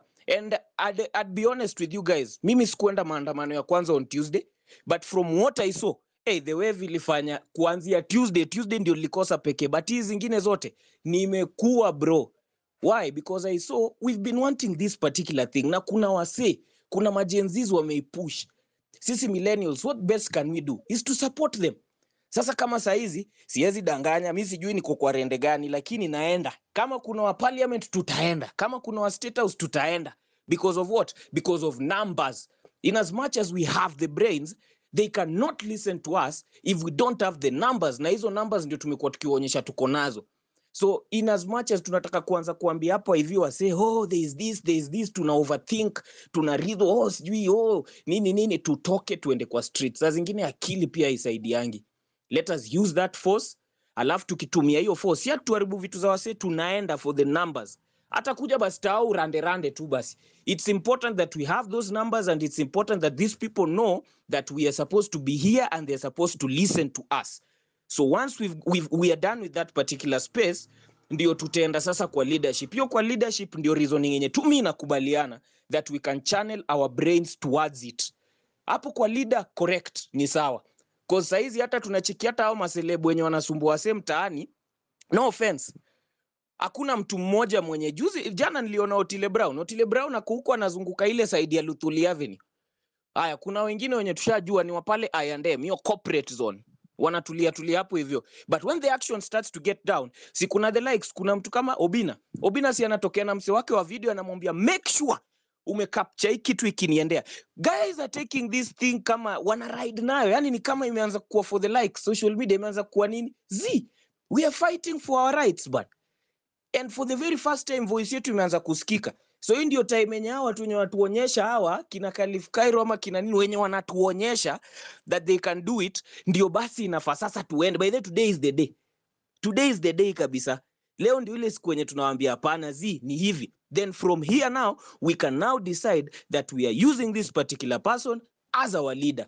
Hapo kwa leadership ndio naweza kubalia. And me sahi iko personal kwangu, cause at the moment the only social media platform yenye sahi natumia ni hii pekee. Social media yangu ilishatiwa down, Facebook, Instagram ilishatiwa down, TikTok sijui na naambiwa sijui child sexual violation. I don't even, yani sioni, because I made a comment in regards to, nikasema stand yangu. Nilitweet tu na nikasema Kenya Ruto ametufanyia ni mbaya, lakini sijui imeingiana na sex. It doesn't make sense. So these people they're intimidating us, but we are not seeing that. Tuende saizi saa ya kupigana, tuende wote. Alafu tukishaenda wote, today I honestly think it's the D-Day, and it's the day that we can also decide at the end of the day that we are using this particular person as our leader. Hiyo ndio penye reasoning yetu inafaa isimame. Otherwise hatufai kureason kwa kitu ingine yoyote. Hiyo tu peke yake. Nashukuru, acheni mimi nikimbie maandamano. Wenye wanakuja ni sawa, tutapatana huko hivyo. Wenye hawakuji pia, you can help us through these particular spaces. Pia mnafanya kazi poa. Saizi si time ya kuanza kusema ati wewe hukuji ni Pia nyinyi mnafanya kazi poa online. Continue marshalling up people, because kuna ule msemo mwenye atasikia tu maneno ya wasee na atatokea. So we are all doing a great job. Asanteni. Kibe, if I may. Hold up one second, Simon. I wanted to rebuttal on that Cedric point. So Cedric, you know, the thing about the leaders, and I see why you guys are scared, is because the group can protect the leaders. So the leaders don't make a decision unless they have gone back to the group, and the group agrees that this is the way we want to go. Unaelewa? So the group has to go. Bro, this is so technical. Otherwise, you go on with the original plan, which is do what you have to do. Go ahead, Simon. Morning, guys. How are you? I hope everybody is well. Thank you for this space. Now, we're at an interesting point here, and sadly, we're already divided.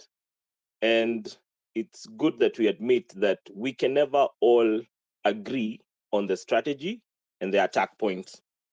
There are people who want us to go and occupy State House. There are people who want us to call for the resignation of the president. There are people who want to wait and see what Parliament will do. So we all have different opinions, all right? And we are all suggesting different attack points. Our number one thing that we should do, this is in my view, we did not get into this particular tipping point as a country by mistake.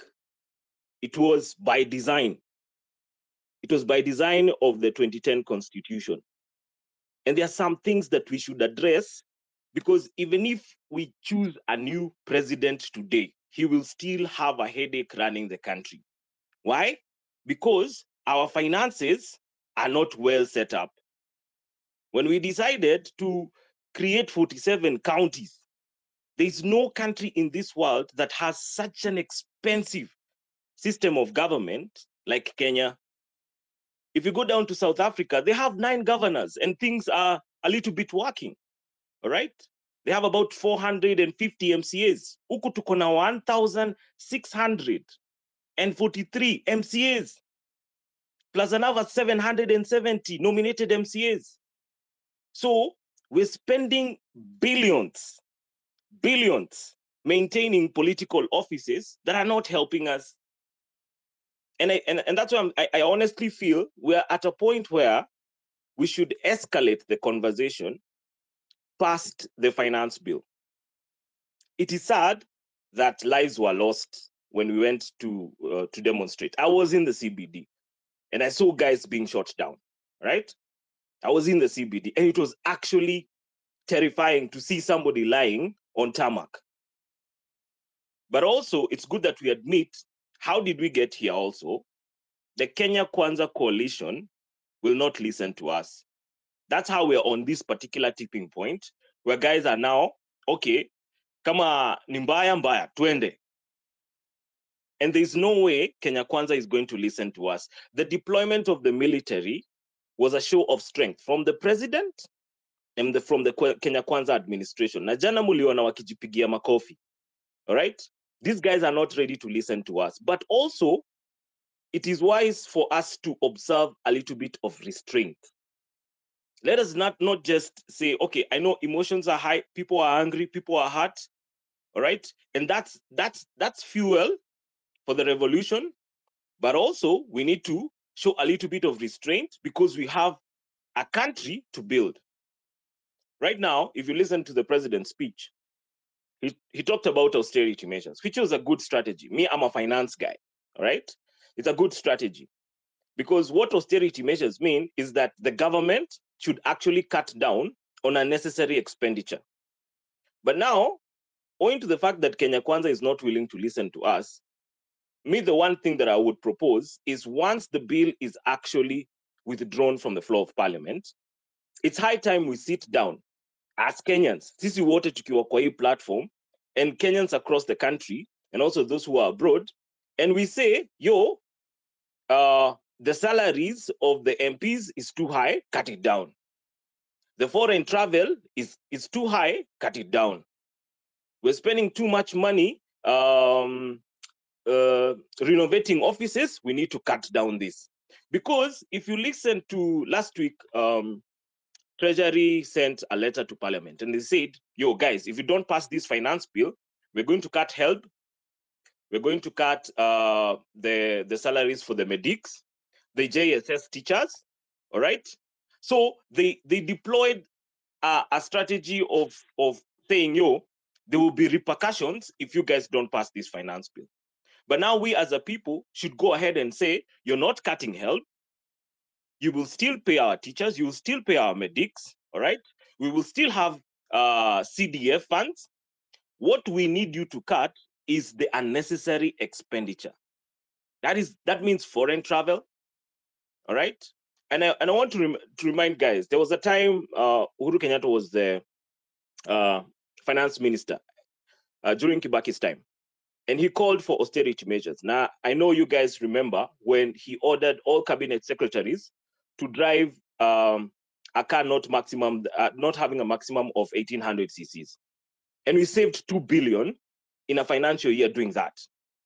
So these are some of the things that I hope that we can get out of this space of anger and just cool off and say, okay, this is a strategy, okay? But also, the fact that we don't have a leader right now is actually not such a good thing. But I'm hoping that as the revolution continues, there are guys who are going to come out and speak out, and they're going to be noticed by the rest of us, and they're going to say, okay, I think this guy can be a good member of parliament. I think this guy can be a good senator. I think this guy can be a good women representative. Okay, guys are actually going to come out on their own. But right now, we are not at a point where we can say, ati undio kiongozi wetu. So me, from where I stand is today, let's observe a little bit of restraint, okay? Let's wait for the finance bill to be withdrawn. And then we can demand, these austerity measures mean this and this and this. Kwanza hiyo kiti ya cabinet administrative secretaries watoe. That taxing of freehold land watoe. The housing levy, because now it's no longer about affordable houses. All right, they're a financial arsenal for the 2027 campaigns. That's what they're doing. They're storing up reserves through the housing levy, and we should be wary of that. But let us, my last point is this: let us not be led by emotions and not have a conclusive attack point. We need to sit down and create an agenda, a clear agenda with attack points, and say, this is what we demand. Thank you. You know, Simon, the elephant in the room remains, and people don't want to hear it, because so far you've achieved this success by pretending that you don't have a leader. All of you are putting your heads in the sand and you pretend that you don't have a leader. Alafu leader akienda achotewe, mnasema, oh, he's been compromised. Who next? You can't operate like that. Unless you want to take this country into anarchy, what we're talking, we're in the State House. So whatever happens in State House today, it will decide the next move. But if it's not that, then the strategy has to change. At least you guys, you must get involved somehow beyond saying what we need is this. Yes, who's writing this shit down, Simon? Are you seeing what I'm saying? You guys have won the internet. The government is scared because you guys are not on the ground. But if you need to go to the ground, it doesn't take long to get there. So you don't even understand your own power. So these numbers are real. And these numbers are here. Play the game here. I don't know whether you get what I'm saying. Play the game here, where they have no power, where the game can be, we can put it in an app and it will be fair.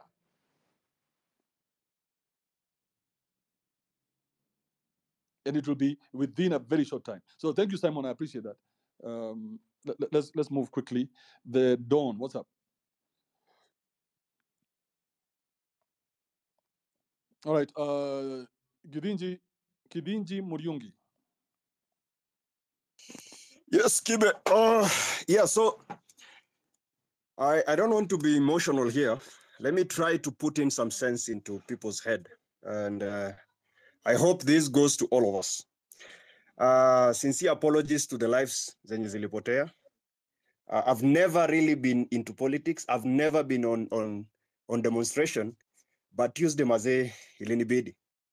They came for me, they came for my daughter, they came for my family, they came for my tech bros, they came for my engineers, and I didn't have a choice other than to fight for myself. But another thing, Tasema Kibe, I don't know why you are recording this, but with due respect, I would urge maybe you stop recording. Because I will say this, every man has a price, and I don't know what's your price, what's my price. So saa zingine recording si fiti, but if you keep recording, I think it's fine. I think we're at a point where it's okay. Kuna msee ameongea amesema about wase walinunuliwa na hizo vitu zote. I know of 4 strategy, and let me talk about strategy and talk about things that I think watu wamesoma wanaweza elewa, ama mtu mwenye ako kwa Twitter anaweza elewa. Kuna 4 core pillars zenye tuna deal nazo hapa hivi. We are dealing with ideology, we are dealing with ego, we are dealing with pesa na coercion. So far coercion watu wamekuwa wameshikwa, hiyo ndio tumekuwa. Tumetoka hapo tumefika mali ya reward na ego saizi. Saizi ni msee kununuliwa anatoka anasonga. And I think on that same point, I don't know kama sisi wote tunajua law, but ile law kidogo mimi najua inaniambianga hivi. When you say state of XYZ, for example, state of California and the California state, those two things don't mean the same. If you say refusal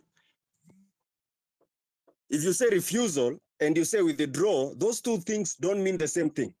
And in law inakuanga hivyo. Law, they work with specific terms. So I think nimepitia hiyo kitu yote, but nakijaribu kujisomea mwenyewe, hakuna mali naona inaandikwa withdrawal still means refusal. And I think at some point we don't know the process, and that's why we are so ignorant. Na wazai wetu wanatuambia hii kitu isha go through ama imerudishwa. But truth be told, let's go and read. Hii kitu ishapita. Hata ikirudi ama ikose kurudi, hata ifanyike ama ikose kufanyike, parliament ikiwa recession inamaanisha kitu ishapita. The last thing nitasema ni hivi. Kibe, nakubaliana na wewe. Of course, leaders, we need to have leaders. And that is a fact. There is no way around that. We need leaders. And apparently, the leaders whom kind of emerged wamekuwa sellout. And that is a reality. There is no way around it. They are now becoming a sellout. And that, there is no way around that. And for us to go out there, for Kenyans to go, let me say for Kenyans to go out there and actually win this war, we need wase wenye tuko sure they are putting their life in front. Otherwise, if you put your pocket in front, you will be bought. If you put your ego in front, you will be bought. But if you put a core ideology, na kama si ideology unasonga kando, then this war will be real.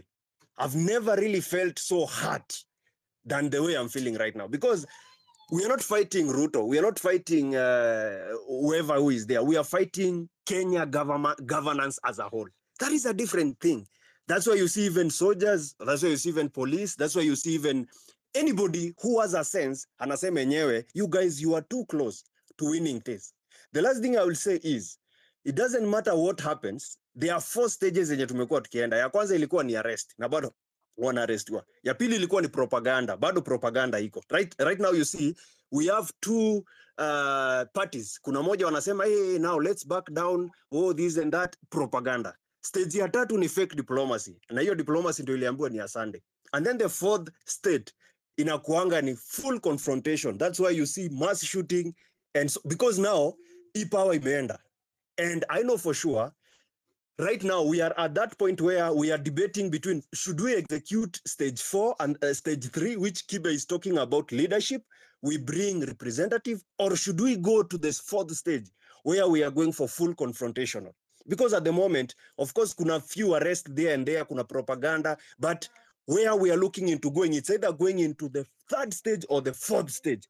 And at that 4th stage or 3rd stage, the 3rd stage hapo ndio buyout ziko. Tushaona watu wanamenshoniwa, huyo na huyo amenunuliwa, huyo na huyo amenunuliwa. This cannot fit in to be a leader. But again, if we go to the 4th stage, it's actually a break or make moment for Kenya. And I'm not,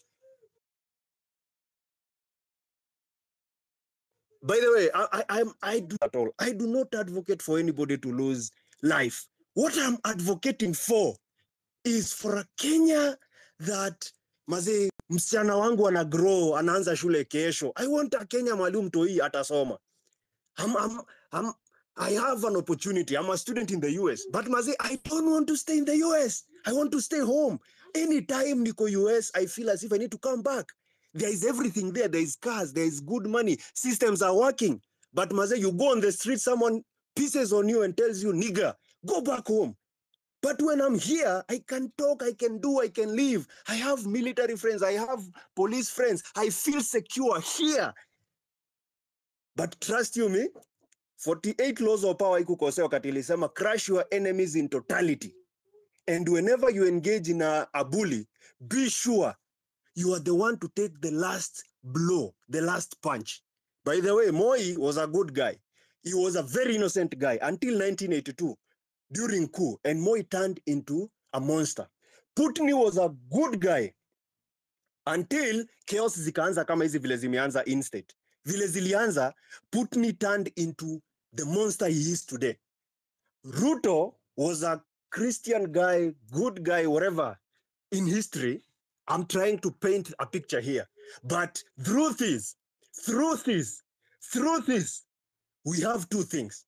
It's either we crash, or Ruto crashes the entire country and it becomes his.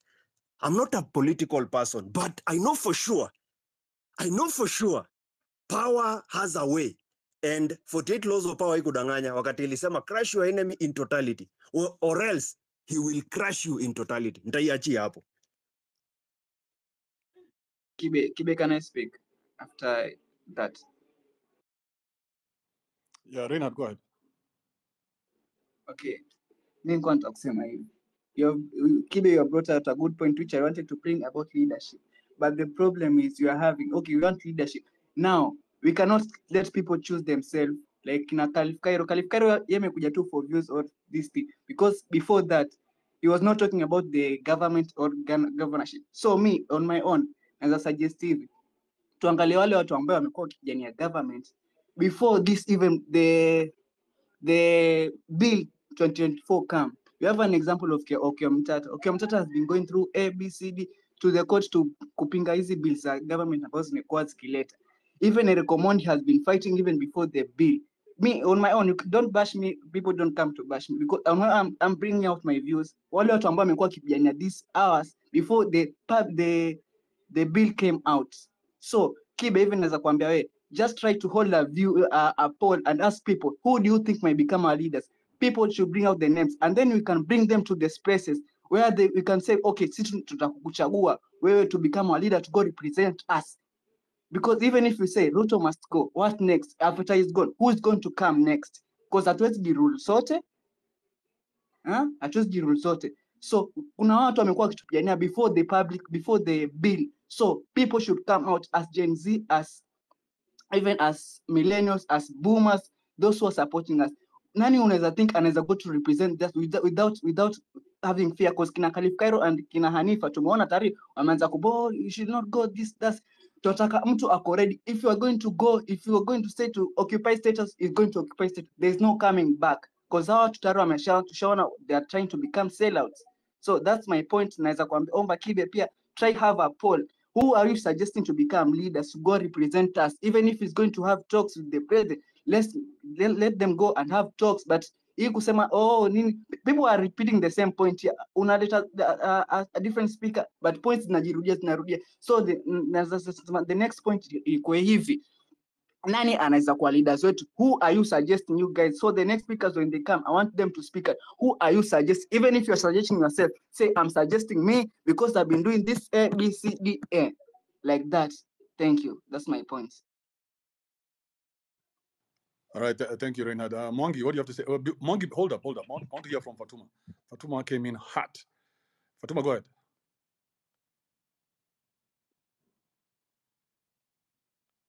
Fatuma Abdul Kadir. Fatuma Abdul Kadir.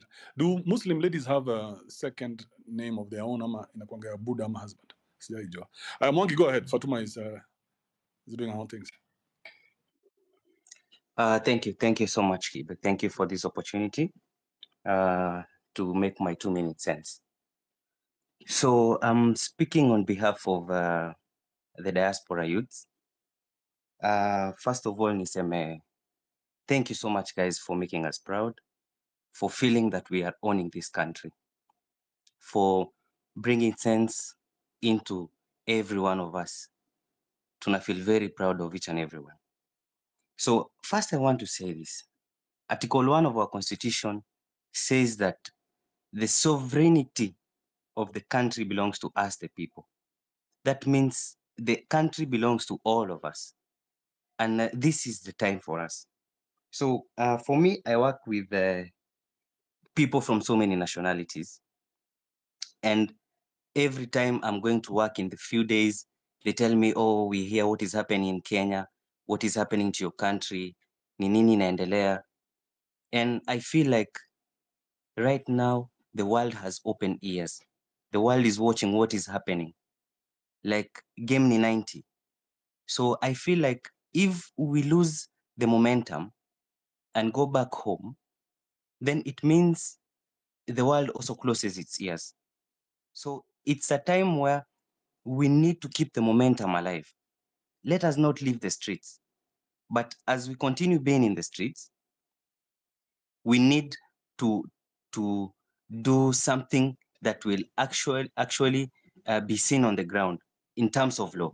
Article 97 and Article 98 of the law says that we have the power to recall our members of parliament. So I think as much as we are continuing to demonstrate, it is good we also put actual fights into the ground. Let us recall these members of parliament.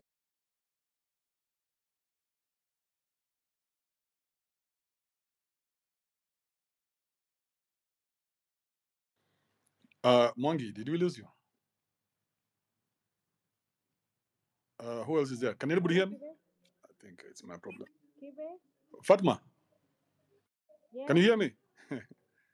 I can hear you. Can I Yeah, talk? but you're using a Bluetooth or headphones. Get rid of that shit and then come back.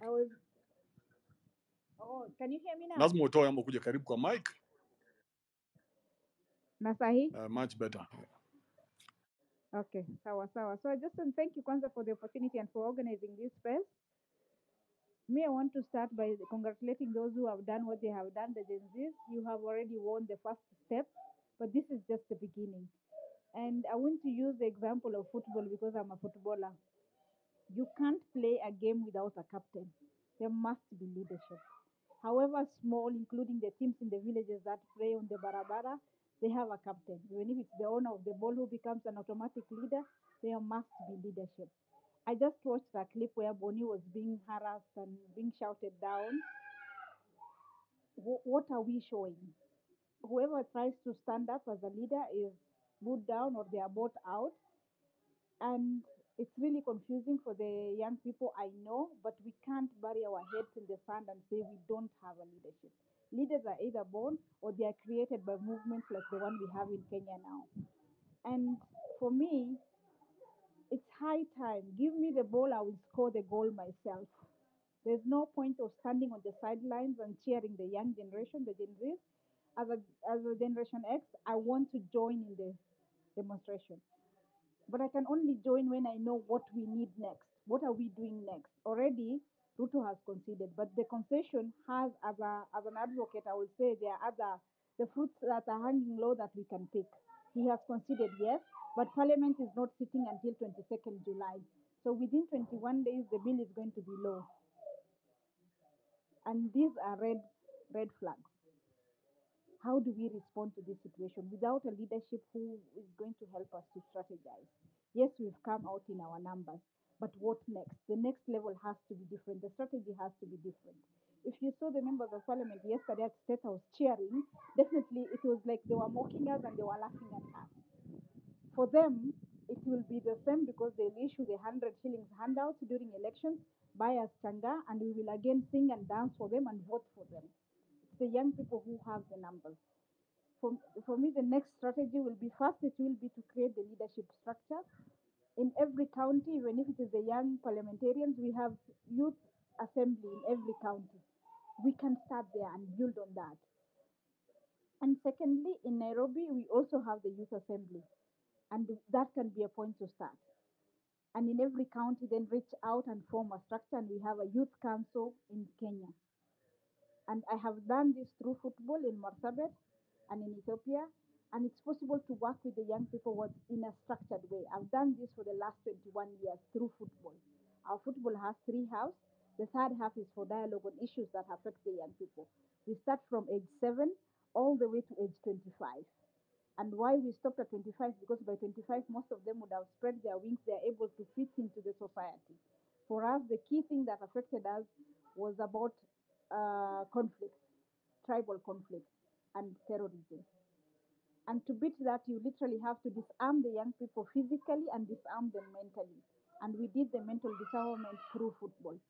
Shoot to score, not to kill. And for me, that can be a very good rhyming theme, even for the young people in the whole country today.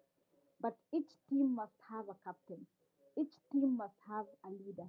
Without a leader, how do you go to the field and who is going to direct things on the pitch? Because the coach will not be there. Your parents will not be there to coach you from the sidelines.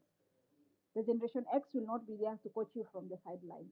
You need a leader on the pitch who is going to score the goals for you. And the next level, the young people, you can't afford to say we have no leadership. There must be leadership. Thirdly, I want to add about recalling the members of parliament. I think the best gift we can give them for laughing at us and making a joke out of us is to send them home. Not in 2027, that is too far away. Send them home now. And we have the numbers. We can send them home like yesterday. The minute they are recalled, they will have, and then elect our own into parliament. Because it's not enough just to send this one home and then bring in another old generation because it's tribe X or because he has money or this. Can we step up and stand for these positions as members of parliament? Young people have done it in the past, like Ababu Namwamba, Mohamed Ali, Jichopevu, this young guy from Kakamega. So it's possible to do it, but we have to step up our game. Fourthly, and I will finish with this, it needs both genders. So it cannot just be about the boys, it also has to be about the girls. Thank you, Kibe. So you know the girls, Fatuma, they come to help where they can, because we don't expect the girls to go on the front line, not in that way that we do demonstrations in Africa, because at the beginning of these demonstrations, girls went down. But the police don't care about that. Why? Because you are a lost constituency. And if you don't see yourselves like that, then there's no power. The reason why Rao had so much power is because he could mobilize. The reason why we're seeing Akina Kimuzi and what's that guy's name? Why they had power is because they could mobilize. Now, if they can mobilize, then it is easy to go for them. Because when this guy puts up a space, he has 20, 30K people. So when you go to someone like Osama, how much do you think you need to buy him? I don't know how much. I mean, how much? How much? Maybe 100,000. 100,000? 1 million? I don't know. It doesn't matter. What But is the price your you need pesa to pay iko. for your freedom? Pesa ya kulipa for you to comply iko. Uh-huh. So hizi systems mnaenda nazo hazitawaka because mtaokotwa tena due to your own problems and the emotional status of your conversation. So msipotoa emotions hapo, mtaamka asubuhi mwambie at 20 State House na saa hii watu wametuliza. And then but sahi naona gari za majeshi huko Nyayo nini stadium. Let us hope that these guys don't listen to us. And everybody goes, they they go do what they have and to do. I'm very impressed with that. I hope they go all the way. Yeah.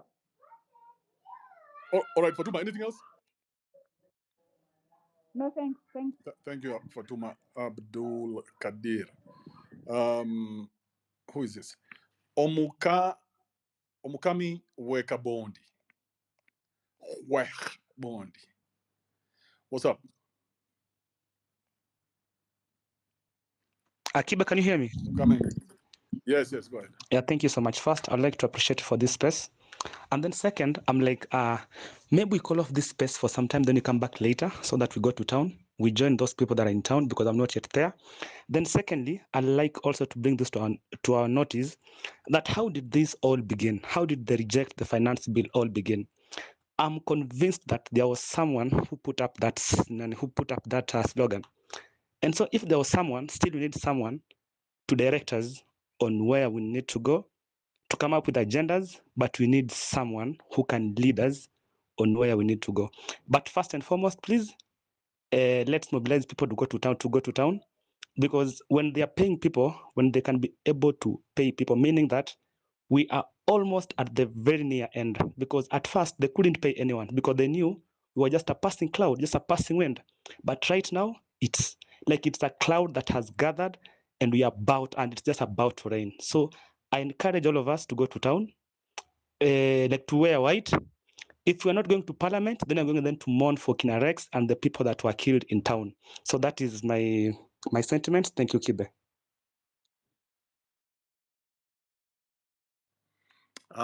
One mistake you guys are making is falling into the trap of leaving the internet. The internet is like, you see the way they have the TVs? The way they have TV and they're showing you live scenes. You want people to shut this thing down and then go into town?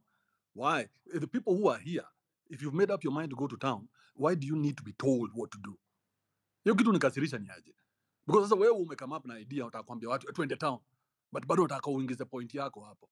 Hauoni unatuchezea ufala? Wewe kama unaenda town, unaenda town. This is an individual thing. Everybody go for your own selfish needs. If you want better governance, get the fuck out of the house, go to town. But nobody should be telling you that. Because sasa wewe unataka kuwa leader wetu ni? Do you want to be the leader of the people? Now tell them, shut down this space. Didn't Osama say, hey, I thought today we are not having a space. And then what happened a few minutes later? Omukami. Yes, sir. Yes, Mr. Kibe. My suggestion was that... Wait. Osama, one of your de facto leaders, he said that we need to close this space because people need to go to town. And yesterday we agreed there are no spaces today. But he has opened his own space. What do you think about that? Oh, that's a traitor. That has really betrayed us. And we're not even following him right now. Actually, not for him. And whatever he has, it's his own agenda, because he might have been bought. Right now, he's in someone's pocket. And so whatever his sentiments are not really his, but it's just view. Like just airing someone else's views. That's not our views as the people that have been in the streets from the very first day. That is not our views. That is someone else's views, but being aired through his mouth and through his space.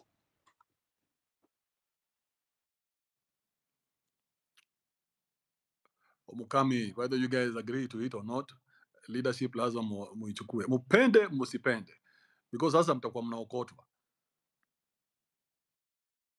Whether you Kithney or Indekni, you must come up with a system to create to elect some of your own people.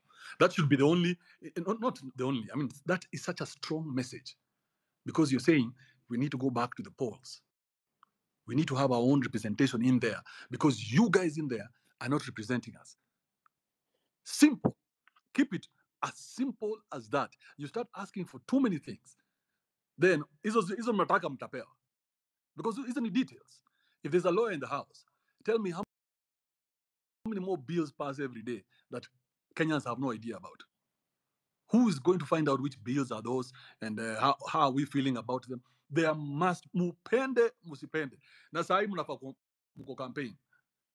You should be on campaign mode, all of you, trying to win these people, so that when the elections come, you guys are the front runners of this Gen Z movement.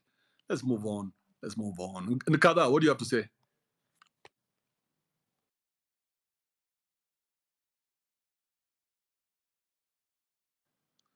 Nkada. Eveline, are you there? Hi, I'm here. You can hear me?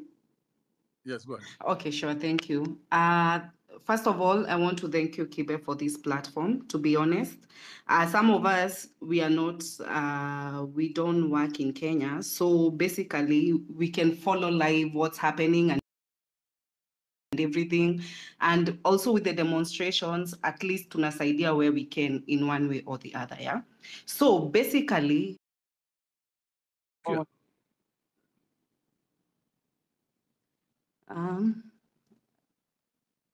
you can hear me?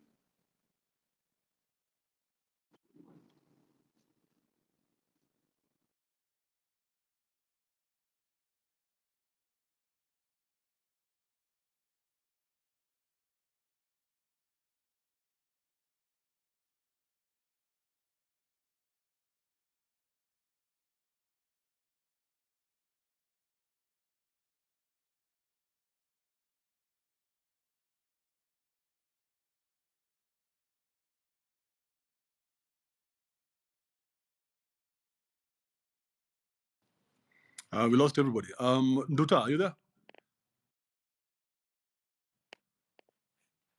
Yep, I'm here, Kibe. Thank you very much for the opportunity, guys. Thank you so much. I'm a Generation X, and I had never thought I would ever see this day today. Seeing how, I mean, some of us went through the 82 coup, and we know what that is. We're still traumatized still today. I saw so many people being killed for no apparent reason. When I sit here and I'm watching Citizen live, and I am seeing tankers being put together, surely tankers to go into people who have got nothing, no weapon whatsoever. I don't just understand.